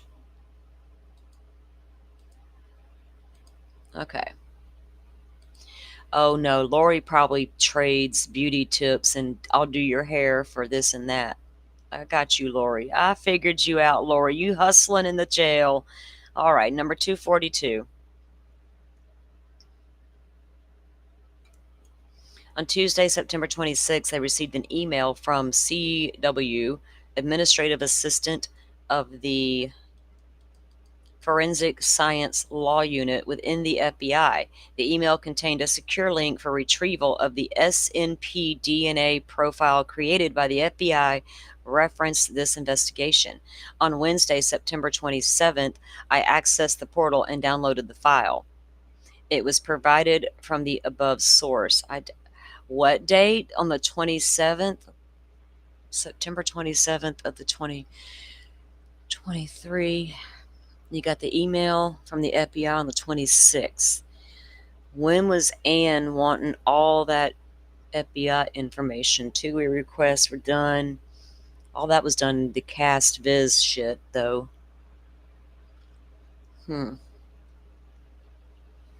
Well. So this is the date that the FBI sent them the email containing the information and the secure link to retrieve the DNA profile. So is that all of the IgG information too? Remember, the judge needed all that IgG. It took him days and days and days to go through all that IgG stuff.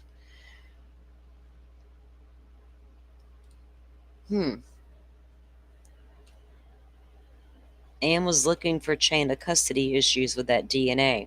Only way to keep the sheath out. You couldn't keep the sheath out based on possible touch transfer DNA alone. Wasn't going to cut it. Only other way to keep the sheath out legally, chain of custody issue. Forget Friday Filer's little motion where he hinted that it could be planted. Back it up, buddy. They never could back up that statement. Never tried to back up that statement. So, of course, they weren't going to get it thrown out on it was planted. Duh. Because she never tried. Even though she stated in court, motions to keep the sheath out are coming, Judge. I was like, I'm listening, girl. And I've been listening ever since. Anyway, obviously there was no problems with the chain of custody and the way they developed their DNA at Othram from the sample taken from the sheath. If there had been, she'd have damn sure played that card. If she's effective counsel. Still wondering, did you lay a trap, Ann Taylor, with your ineffective counsel talk? How many times in court did you stand there and talk about being ineffective counsel and how it would affect your trial? What is the only way Kohberger the only way he can come back right now and take back his little plea deal upon appeal is to claim ineffective counsel.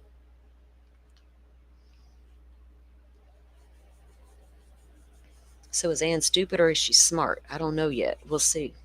Is this 45 days up yet? When that's done, let me know.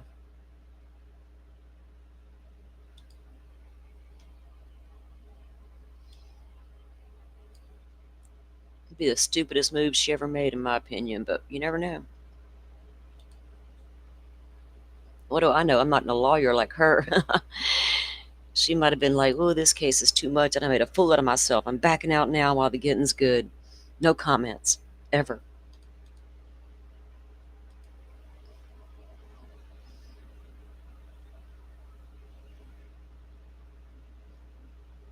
Okay. Uh-oh. Ann Taylor wanting all them handwritten notes. I don't want just your report you filed. I don't want the note you the note you pertain to make your report. I want the sub notes, the sentence you wrote and changed your mind and rewrote. I want all of that. Okay, is this part of that maybe? This is number 243.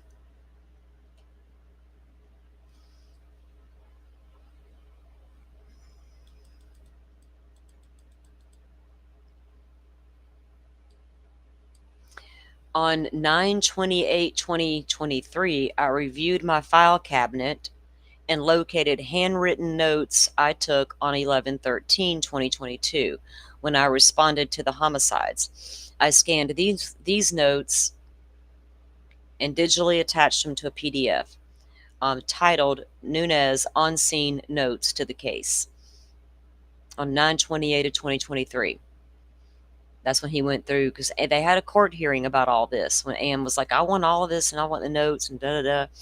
They brought Mowry and Brett Payne to the stand. This is Nunez report. So I wonder if they had them all go back at that point and be like, look, y'all gather up all your damn notes. She ain't playing. Get them entered. Get them up here now. Stat. We got a bulldog attorney on our hands. She's going to paper the court to death. All right.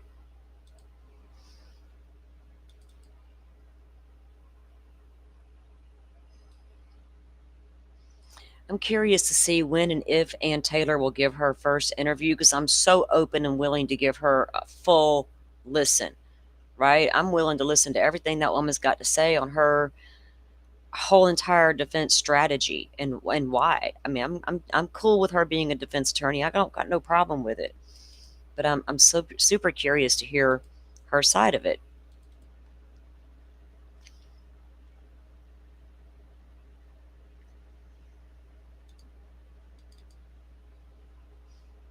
Would y'all be willing to listen to her with an open mind? I might throw shade at her, but I'd be open.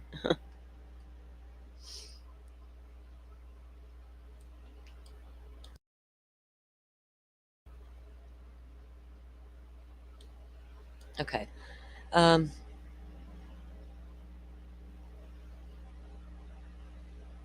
She did seem really sad. Jay, was that a look of shame, a look of sadness, a look of I don't she didn't look happy. You are correct about that.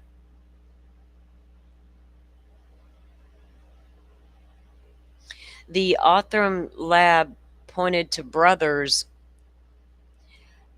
Kohberger wasn't in the databases, okay? The brothers were. Kohberger's family members all were. It just pointed back to those brothers as being related to Brian Kohberger. And in fact, we have documents on the docket where those guys were reached out to.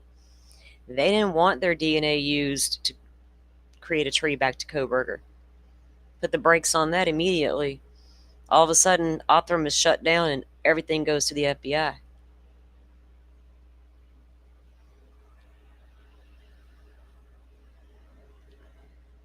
But they were related to Kohberger. It's in the court documents. And then the fact that they were interviewed is also in the court documents. On 9/28/2023, I reviewed my file. Oh, we just read this one. I didn't take it down and go to the next one. I started reading comments.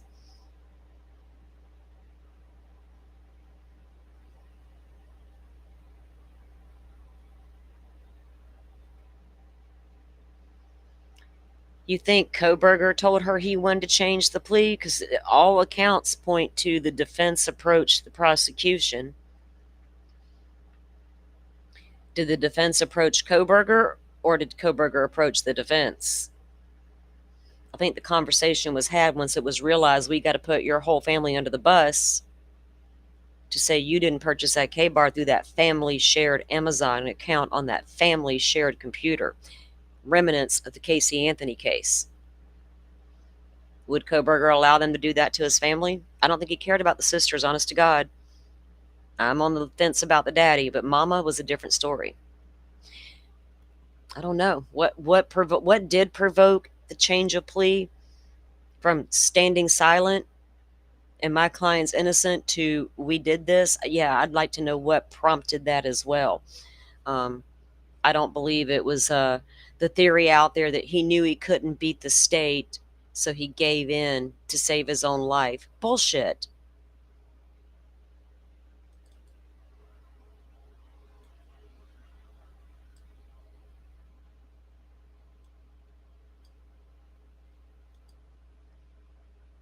The state stood right there before God and everybody and said, our case is weak as fuck.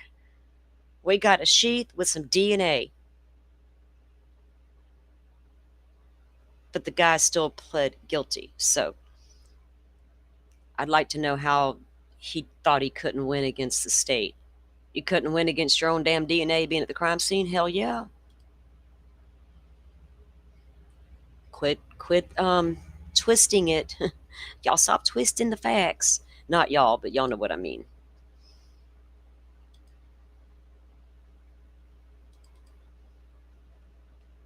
I saw no signs of Kohberger being drugged the way Rick Allen was. I saw no signs of Kohberger looking disheveled and out of it during court hearings, chained up and dirty. I never saw that out of Brian Kohberger. Not one time. I didn't hear reports of him eating his own shit while being on Halidol injections, stuffed in a prison immediately, never to be seen again. It's not what I saw in the Kohberger case.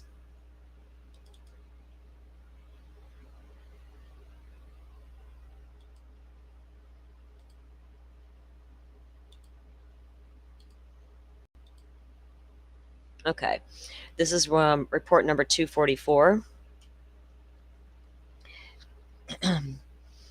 Commercial property call list video request form. On 9/28/2023, I reviewed my files and located an Excel spreadsheet and notes I had taken while calling all commercial properties in town asking for video surveillance during this investigation.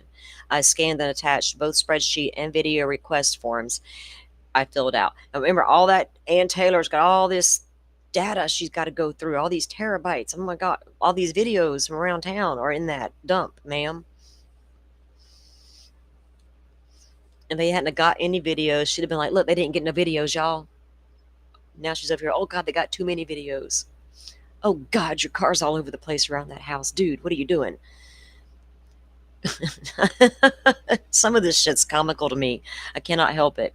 So they filled out, this one was a spreadsheet and a video request forms I filled out for Applebee's location on Warbonnet Drive and Resource. I wonder where that's at in proximity to travel route.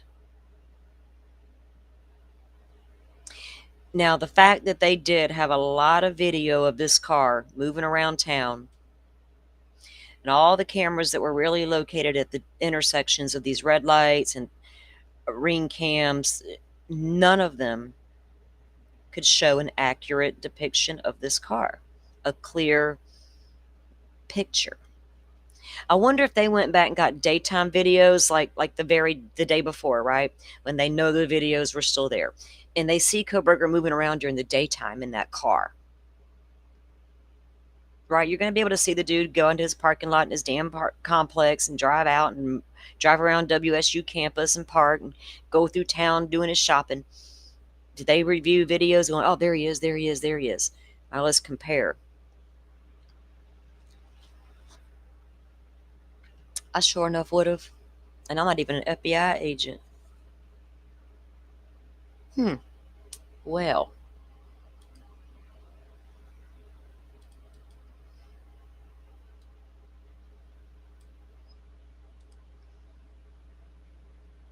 Okay.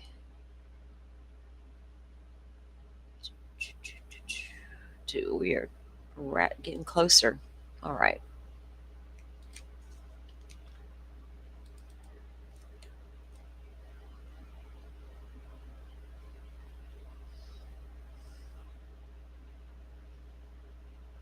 Where'd it go? Right here.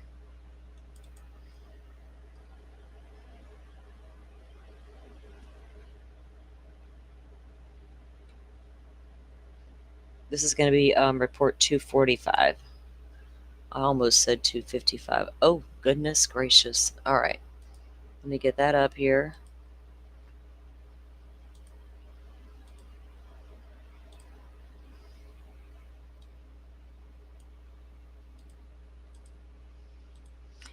Initial searches for Kohberger through some victim accounts. So they were looking at victim accounts, searching for anything pertaining to Kohberger. Likes, follows, friends requests, DMs, messages, all the things, right? 245 is the number on this report. Early on in the investigation, after Kohberger had been identified as a suspect, I did an initial search for the following names, phone numbers throughout several accounts belonging to the victims: Brian, Kohberger, Christopher, Redacted, and Papa Rogers. Now, they've now come out and said they don't think that he was Papa Rogers. They couldn't find any indication. Well, remember, he's wiping shit clean left and right. We also know the Papa Rogers account was reactivated at least twice after Kohberger's arrest. We also have known forever that it was tied to an account tied to a woman. Curiously enough, another one of them wild card things in the Brian Kohberger case, Idaho 4.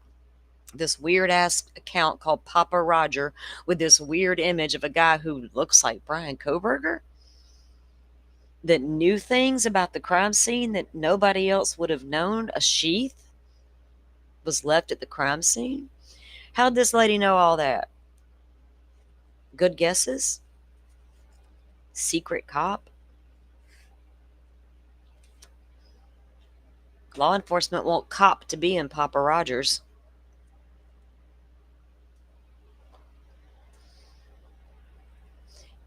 I'm just going to say that's my theory, was law enforcement. But how would they know what Kohberger looked like? When did that account actually start? God, I can't remember the date when that account started posting onto Reddit or the Facebook group. Where was it posting at first? Facebook group. When was the very first Papa Rogers post? They would have had to have known what Kohberger looked like to get a picture that favored him. That's weird as shit. Still, the Papa Rogers mystery continues. They did not find any. Why are those other names redacted, though? Other alternate suspects? Or Kohberger aliases they're still looking into? Ooh, I don't know. Speculation, people, speculation. Don't run with it. We'll get a bad reputation over here putting out that bad information shit. I did not find any of the above terms related to Kohberger in the following accounts listed below: Kaylee's iCloud, Kaylee's Snapchat, Kaylee iPhone, BFU, Kaylee's Gmail, Yahoo, Instagram, or Facebook, Bethany or Dylan's Instagram, Ethan's Instagram, Xana's Instagram, Maddie and Xana and Ethan and Bethany and Dylan's Facebook, Jack Decor's Facebook. I got JD in there.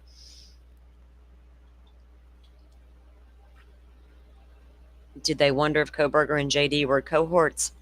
My notes are attached electronically to this case. That's interesting that they did, the things they do during the investigations that we are unaware of that are happening, right? The types of searches they do conduct and the ways they conduct them. So they went through the victims' accounts and searched for anything to do with Brian Kohberger and could not make a connection. So he never DM'd one and they didn't answer him in the Instagram DMs. It was always the rumor that he DM'd at least two of the victims, right? Garrett Discovery guy. And those DMs went unopened. If that's true, wouldn't they have found that in the search? Interesting. I want someone to re-interview the guy from Garrett Discovery. You hear me, Drunk Turkey? Got a list of questions. I don't mess around with what's her name. Okay, that was the end of that document.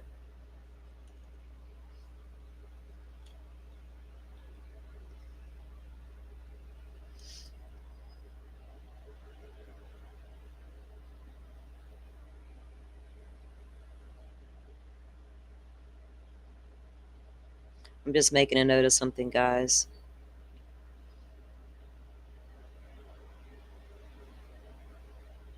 Okay.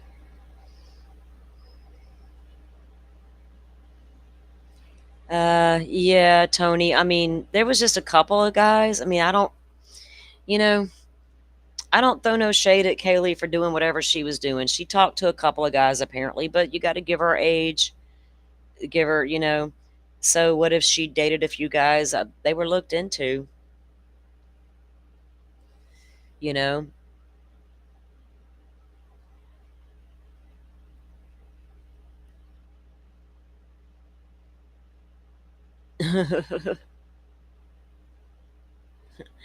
Oh, goodness. I love my mods. All right.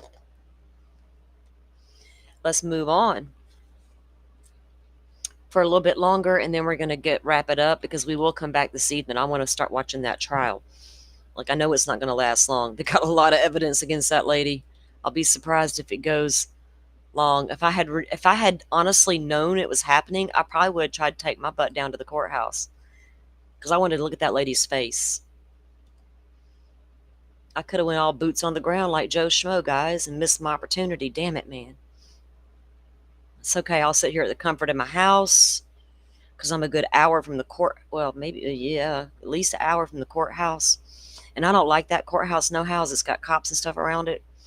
I just soon sit right here at the house and not have to go through metal detectors and shit and watch it on the court TV. Look at there. Got a local crime on the court TV. It's not the first time and it won't be the last. We've had several from here on the court TV. Ashley McCarthy, baby girl, how's your life in prison going, by the way?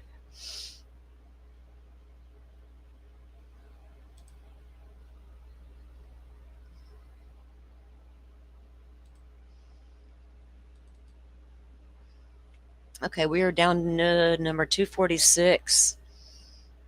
Let me look at this one real quick and see if it's even worth bringing up on the screen, guys. Take a quick look at it.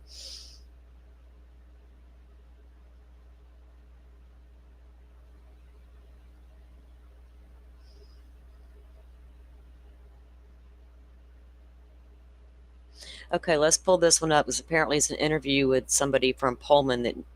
Was it a student? Yeah, okay. A student interview. Someone who was taught by Kohberger, I'm assuming. 246. Yeah, we're over here speculating about a guy who said he did it. A weak chin. It wasn't an exact match, was it? But it was damn sure close enough. Just another one of those odd things about this darn case. Okay. So this one is written by Detective Payne as well.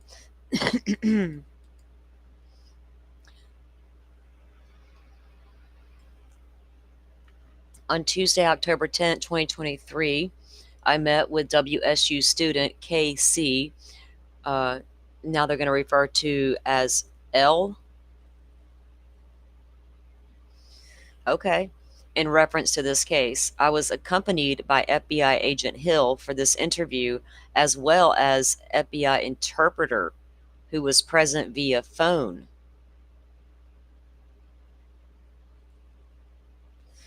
They needed an interpreter, so this is a foreign student.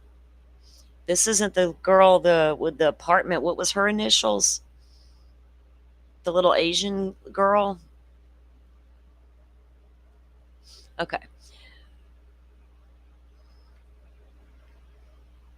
So the FBI interpreter was present via the phone call as L is from redacted. This is a summary of my interview with L and is not a verbatim representation of the interview. Oh, we need verbatim. The interview was recorded and attached to the case digitally. Thank God, a recorded interview. I saw enough of these that it weren't. L was interviewed once previously by FBI agent Zakolzewski in December of 2022, so a month after the crimes. Elle is a former teaching assistant with Kohberger and shared an office. This is her, y'all. Wait, they all shared an office there together. But her initials, that wasn't her initials, I don't believe. Dolphin remembers her name. Anyway, it did state there was a couple of all the TAs did share an office. But remember, she said that there was a key, or according to Dateline, there was a key to her apartment that was missing from her desk, and then she mentioned it. Have you seen my key? Later that day, the key turns back up in the drawer. And her apartment was burglarized. Things were moved around, and then she's the one that had Kohberger come in and install the cameras, and she thought he was watching her apartment through the camera. Like he downloaded the app and was watching everything. Because he apparently set it all up for her. So I don't know if this is her or a different person. Elle was a former teaching assistant with Kohberger and shared an office with him for the fall semester of 2022 at WSU. I began by asking Elle to tell me how this is a guy, it's a he met Kohberger. Elle stated they were both TAs for the criminology program at WSU and shared an office in Wilson Short Hall. Elle considered Kohberger a friend and stated he thought Kohberger was very intelligent but also selfish. Elle said Kohberger would often mislead him when it came to their shared work and would have Elle complete work meant for Kohberger. Elle said Kohberger came to his dorm room on one occasion around the time of the homicides. Elle was unsure the exact date. After Elle asked him for a ride, we've heard a bit about this guy. After Elle asked him for a ride to class, Elle also added Kohberger began to talk much more than usual after the homicides. Elle characterized Kohberger's conversations as those coming from someone who wanted to vent. Elle stated that Kohberger attempted to use his authority as a TA to inappropriately interact with female students. Elle stated he thought Kohberger wanted a girlfriend and added they talked about Kohberger wanting a girlfriend on many occasions. Elle said Kohberger told him he might lose his TA position over an issue with Dr. S. That's Snyder, but it's Dr. S. Kohberger asked Elle to help fight the allegations, but Elle stated he refused to help Kohberger. Elle characterized Kohberger as a dishonest person. Wow. To this, Elle stated he spoke to Kohberger, and was he a habitual liar on top of his other issues? In late December of 2022, he spoke to Kohberger in December of 2022, and Kohberger said he was packing his bags to catch a flight back to Pennsylvania. What changed your mind about the flight, Kohberger? Instead, you drove. Got to get that car the hell out of Dodge? We're looking for it. You were absolutely going to fucking hit that border, weren't you, Kohberger? If necessary.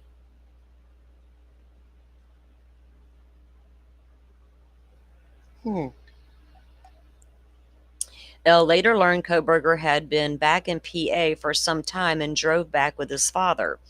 Elle then told us about some injuries he witnessed on Kohberger's face and hands. Elle was unsure of the date, but stated he thought he noticed the injuries on two separate occasions in October and November of 2022. Elle stated one injury was a large scratch on Kohberger's face, which Elle described as looking like the scratches from fingernails. Elle said he also saw wounds to Kohberger's knuckles on two separate occasions. When Elle asked Kohberger about what happened to him, Kohberger replied he'd been in a car accident. Well, that was easy to verify. Elle also stated Kohberger was frequently 20 minutes late to their classes. Could he not get up in the mornings because he was up all night surveilling? Shit. I asked Elle what he and Kohberger would talk about. Elle said Kohberger liked to discuss his area of study, which was criminal decision-making and burglary-type crimes. Oh, hell, you don't say. Criminal decision-making and burglary. What we have here This failure to communicate. This guy was a fucking genius. Damn pesky ass sheath kept getting in the way of everything. Thank God. SA advised L to reach out if he wished to add anything to what he told us and concluded our interview. I wonder if they would have had L come testify, guys, as to Kohberger's behavior. What was inappropriate?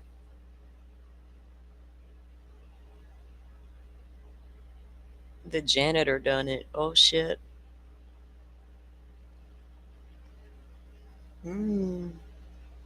This is an interesting guy to talk to, honestly.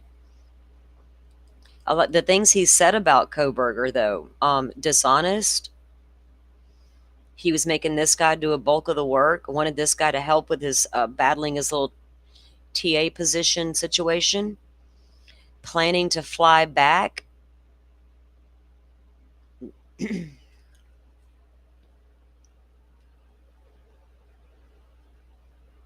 Plan B in motion, Kohberger?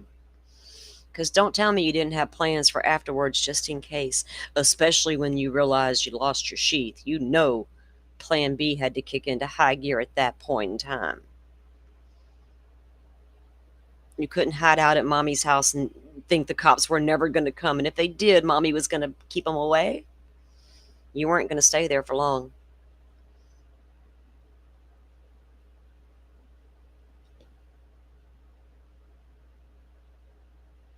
And why the hell did you have 2 IDs of 2 former coworkers stashed at your mom and dad's house in a box, in a glove? Did you break into their houses too for practice and stole their IDs? Like trophies? Look what I did. And they had no idea I was in their damn house. That's scary.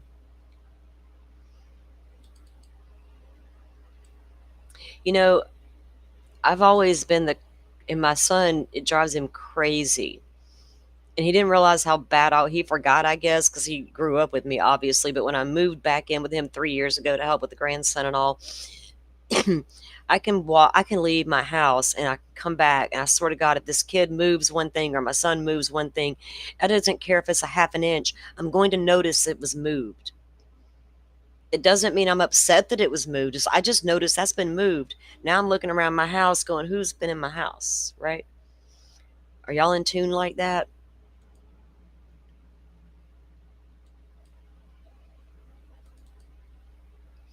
And I could go, like, even if I didn't straighten up for one whole Saturday, oh my God, living with a couple of boys, if you don't straighten up by the end of that Saturday, the day, I could start with a clean house on Saturday morning, the way I love it. But by Saturday evening, it's like, what the hell happened in this house? I could still tell you if something was moved.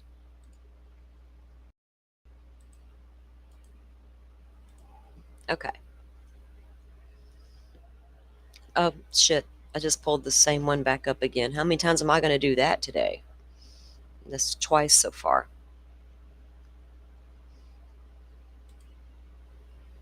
Need that one again.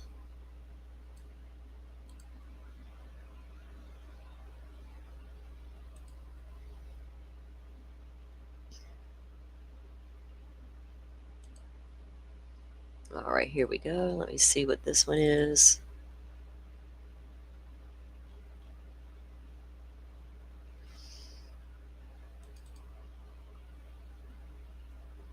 Oh, oh goodness, I want this FOIA request. At first glance, I'm like, yes, ma'am, we'll take it. We've already seen one image from this, though.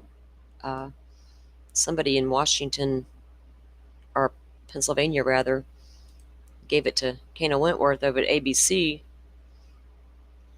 This is report number 247, and it was written up by Detective Payne. And this is the CDs. Okay, evidence, FBI photos that were received. Item number 850.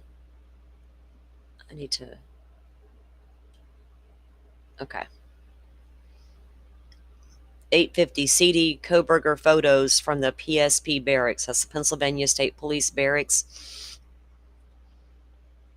CD photos of vehicle Kohberger at the residence. Vehicle at Kohberger residence. Number 852 is a CD from photos from additional vehicles at the residence. That's going to be the family vehicles. CD photos of Lambston Drive. That's the family home. CD photos of vehicle. On Tuesday, October 17th, 2023, S.A. Hill brought several copies of FBI photos to me on CDs. There were 5 discs provided by MPD, and they contained photos of 3 vehicles searched at 119 Lambston Drive, Albrightsville, Pennsylvania. The residence itself, and the search photos of Kohberger taken at the Stroudsburg Police Barracks, State Police Barracks. I'll book the CDs into evidence. Now, so they got the photos of his car, the home, I want to see all those photos of the search of the resident, especially that one that they took. It says in the Pennsylvania search warrant return, they took a photo of something but left it at the home. And it was put into evidence. What it was or what it means, I had no clue. We don't know. Just like what's underlined on page 118, we still don't know. What's in the damn note from Montana, we don't know. Those are the things I'm still waiting to see.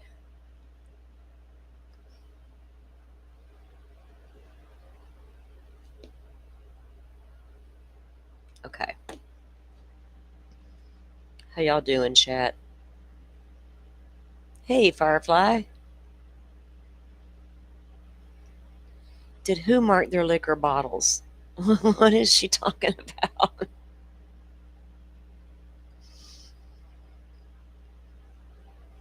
Well, welcome in, ma'am. We are going over the Kohberger documents still. We're pouring through them one by one.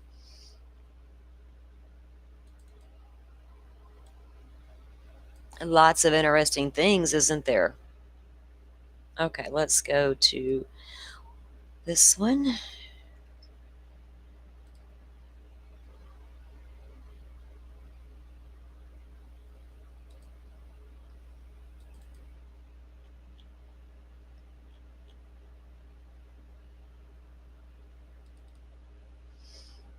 Okay, let me pull this one up, and this is going to be number 248.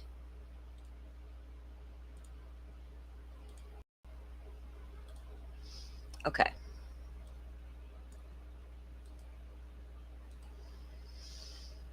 Written by Payne, and on Tuesday, October 24th, I received a tip from TS, redacted, which needed to be followed up on, and it's tip number 7280. The tip was originally captured in the FBI's VCC system. The tip stated AL thought her friend HR drove a white Elantra and was around 1122 King Road the night of the homicides. S.A. Shirley spoke to R in December, but there were no details in VCC as to what he found out.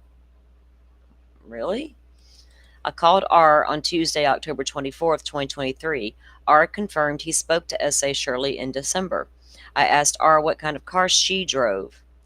R said she drove a 2014 white Ford Focus.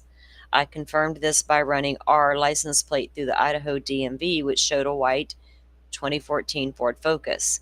I asked R if she had been driving near King Road the night of the homicides. R said she was not, and said her car was parked on the street near her sorority at Redacted Street in Moscow. R said she saw Kernodle briefly at a frat the night prior to the homicides, but otherwise had nothing else to talk about. I thanked R for her time and ended the conversation. You didn't elaborate more about her seeing Xana at the frat party? Knowing y'all was looking for information for God knows how long about Ethan and Xana's whereabouts after 9 p.m. on the night of the 12th.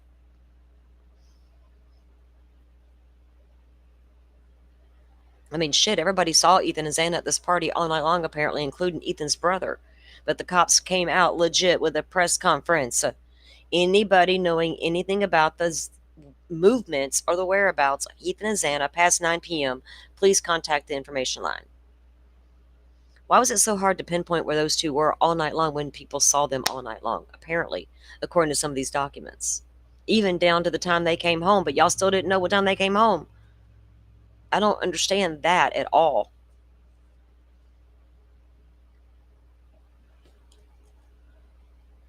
That was part of the shit right there that threw shade on the investigation and towards law enforcement. Because we're like, why is it so hard to figure out? Hell, we see 2 of these girls all over town that night. That's exaggerating, but the corner club, walking down the sidewalk to the grub truck, leaving the grub truck. But we don't know where these other 2 were at all. Never made sense to anybody. Okay, so that was a tip referencing an Elantra, and it turned out it wasn't an Elantra after all.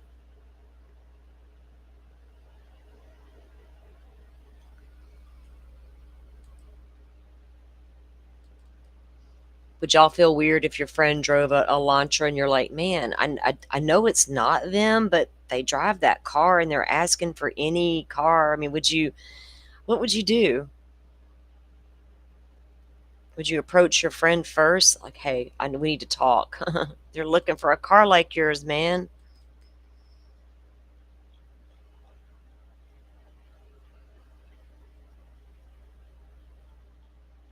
Okay, number 249. Ooh, it's kind of a long one, but we'll bring it on up because we're about done with this packet, and then we're going to end the stream for today, and I'll get set up for tonight, guys.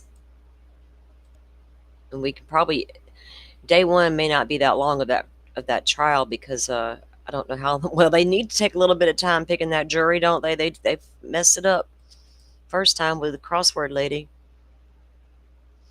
Lord, I hate to even, well, pretty sure she's from Bama.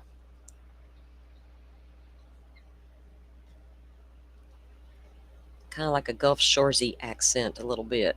Southern Alabama, ma'am. Was you a Southern Alabama lady? Bless your heart. You and your crossword puzzles. All right, let me slide this over. Whoa. Go back to the top.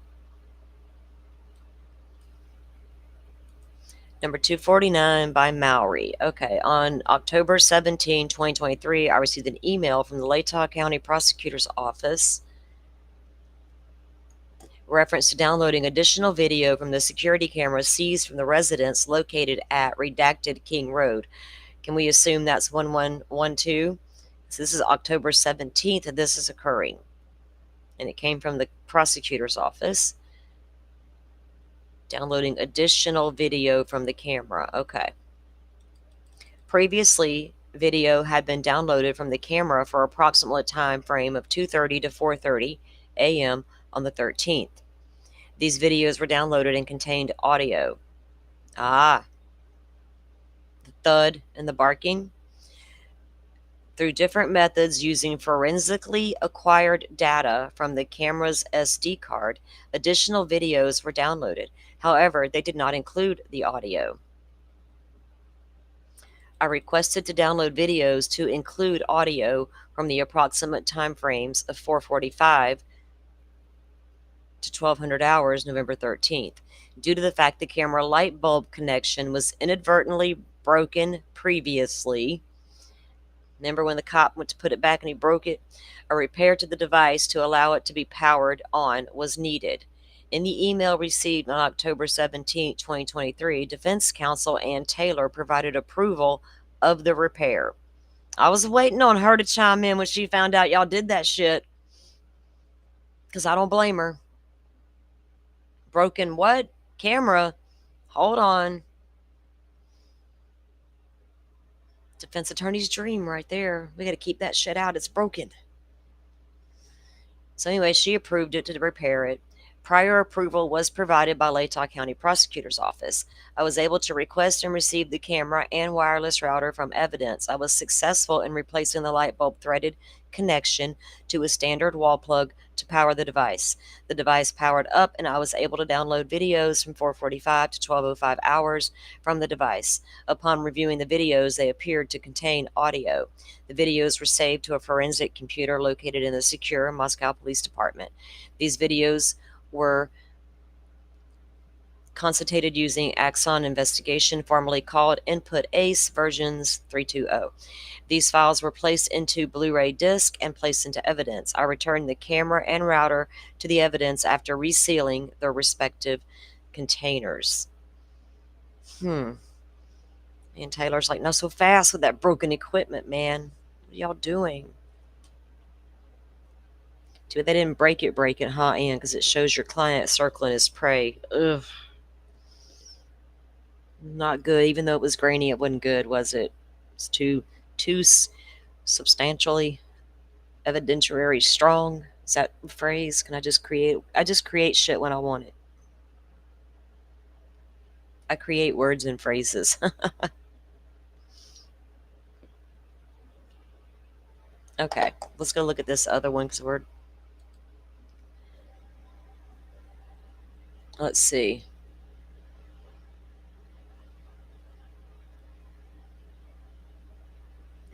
Does it? It was rumored by a particular YouTuber many moons ago that was a Chrysler 200 in that video. Well, my son is not into true crime or anything, and he kind of loosely knows the stuff I talk about because I talk about it out loud, and he's like, you're crazy. But anyway, a while back when Dateline leaked stuff, more of the 1122 camera, I'd always known about Linda Lane, and I've had it forever. So anyway, I showed my son a video, and this was recent. And I'm like, what kind of car do you think this is if you just saw this? And he works at a car dealership, and he's like a car guy. So I'm like, what do you think this is? And it was Kohberger's car on the video footage. He's like, either a Hyundai or a Chrysler 200. I was like, no shit. He's like, no shit. I was like, Chrysler 200, huh? He's like, yeah. He's like, see this, this, and this? And I'm like, yeah. He's like, that tells me it could be a 200. He said, or a Hyundai. And he's just, a regular guy looking at a regular old grainy video. But I was like, I didn't want to hear you say Chrysler 200. Now you validated what old crazy guy was always saying. Don't make me support crazy. Jesus.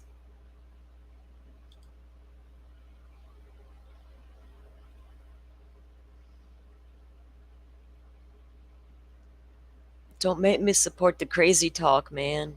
Okay, let's pull up this last one here. And kind of perfect timing because I'm starting to get hungry. I didn't eat any breakfast. I wasn't hungry then.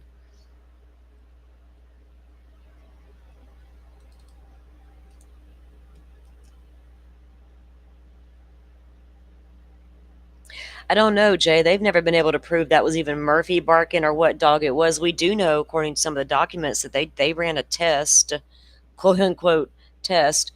I guess they put a dog in the backyard, had it bark. They took one in the house and had it bark. It's weird. I don't know. To try to determine if this dog they heard barking on the audio from 1112 was coming from a dog outside of a home or inside of a home. There's been so much speculation about poor Murphy, his little Instagram account, running through the woods and frolicking, not caring about none of this shit.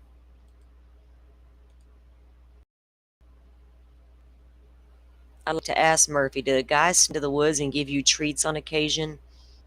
And your mama called you and you wouldn't go back because you was enjoying the treat and a nice guy in the woods petting you? That's what I want to ask Murphy. All right. Report number 250. On Tuesday, November 14th, this was the Tom Thumb drive and the dog impound form, speaking of Murphy. On Tuesday, November 14, 2023, Detective Gilbertson from ISP provided me with a thumb drive of the DOT 3D scans from 1122 King Road in LAS format. I booked the thumb drive into MPD evidence this same day. Reference ISP Supplemental Report D22-30 and report number 0197. On the same date, I received an email from Olson from LCSO containing an attachment of the dog impound form from 11/13/2022. I printed this copy and booked it into evidence. Now, we know Jack got his dog back the same day, later on that day. So that was that one. Getting the, did I say Tom Thumb? And I said I did. Tom Thumb's a store locally around here. I just glanced up there at that and realized what I did. Like, they got Tom Thumb video? No. Okay. So they had these DOT 3D scans from the home. Huh. Interesting. What do you guys think? Car lights driving by sets also. So don't something on the road. Yeah, I live in a rural area, Jay, and it is dark out here, right? But the thing about these rural areas, these houses don't sit real close to the road, and these are 2-lane country highways, the same kind that are Kohberger would have been traveling back and forth between Pullman and Moscow going the back way. They sit further back from the road because they usually have a little bit of property, but so if they have a Ring camera, is it going to pick up a clear image of any of the vehicles that pass by, right? I'm probably a little closer to the road. Well, no, I'm about the same distance as most of the ones on my highway. And we had a Ring cam, but my son gave it to my daughter. I don't know why. He didn't want it. When he moved in here, he got it as a housewarming gift, but he gave it to his sister because she's like, oh my God, I really wanted one of those. And he's like, here, have it. But I don't know how, so I haven't been able to test how well mine would see, right? As close to the highway as I am. And I've been so curious to see what would it see on cars passing by here. Would I get a clear image? And what would it look like at nighttime? I don't know. I need to ask my daughter what hers looks like on her house, but she lives in a really quiet residential neighborhood. That don't mean shit won't happen.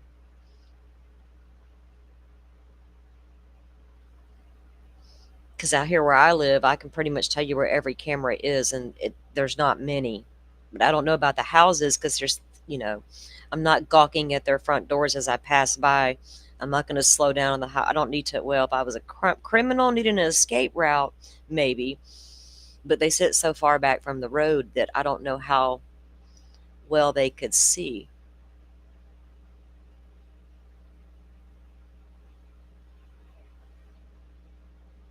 I'm just going over you guys' comments.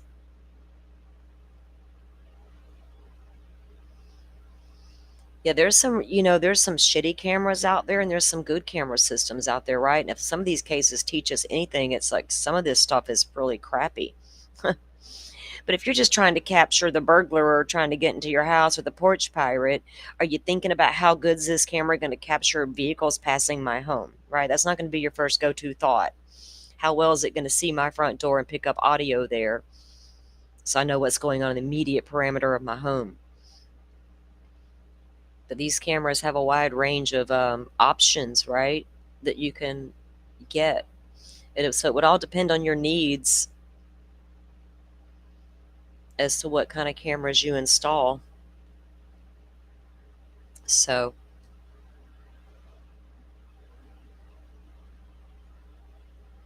right, Jay, if they got to be up on your property for you to actually see them. Yeah, maybe in the daylight you could actually really make out what's passing my house, but I don't think you would at night because it's so dark out here. And if you could, it's just going to be like, the image, like the frame, you can make out truck, car, that type of thing, SUV maybe, but as far as make and model, maybe not even color, it depends. I can look out the window at night as they're passing. I can hear, as occasionally I'll hear a siren out here, and I do look out the window if I'm near it or whatever, but at night I can't really tell what's passing by. I don't really look out there too much. Unless I have to. You can zoom in on yours, Butterfly, but it's blurry. Oh, okay. Do you think Ann was posting as Papa Roger? It's a joy. That's a thought, girl. That's a thought, because she did have all the information, right? Was she trying to weed out other information? Was anybody really involved with my client, or was he? I don't know. If it wasn't Brian Kohberger, guys, come on. Whoever it was is intriguing as hell to choose that type of profile picture, to post the things that account was posting. If that wasn't Brian Kohberger, my God, there's somebody with a crazy ass imagination out there and information the rest of us didn't know. That's another one of the huge strange things about this case, right, was that damn Papa Roger account. And I do know that the original account did reactivate at least twice because I was on it. And I got notifications both times that I was like, whoa, wait a minute. Kohberger's sitting in jail. Why is somebody posting to this account? And they damn sure did when I went and looked. I was like, holy shit. And it was the same account. It wasn't like a new fake account. It was the original. So I don't know who is Papa Roger. It's kind of like the mystery of why Kohberger did this shit to start with.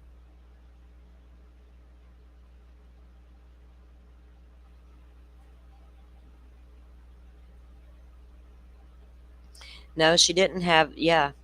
It's the big mystery of Papa Rogers.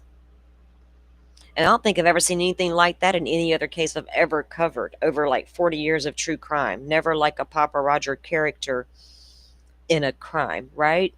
Have you guys even heard of anything close to that before? It's so crazy. All right, guys, we're going to leave off at document 250 there. And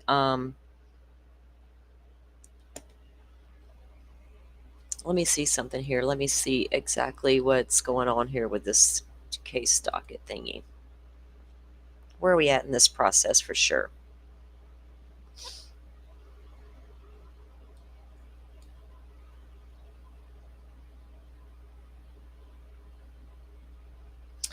Well, we don't, there's 50 in the next batch.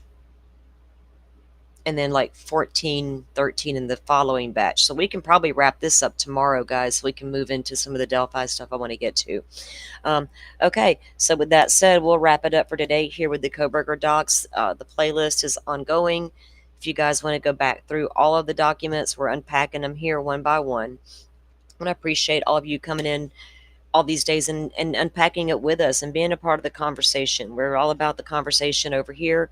So I appreciate all you coming in. Y'all please hit the like button.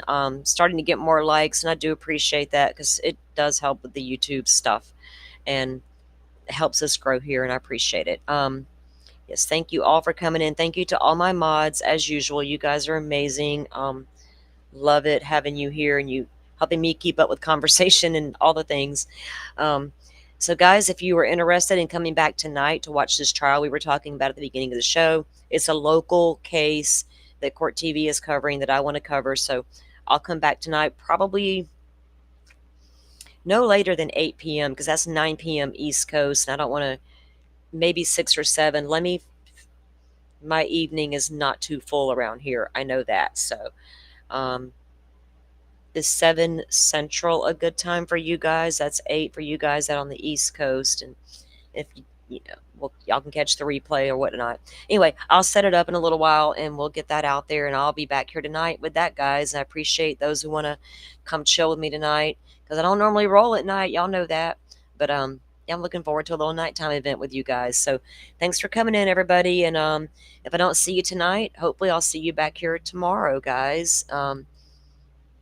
Until then, y'all have a good one. Thank you. Thank you.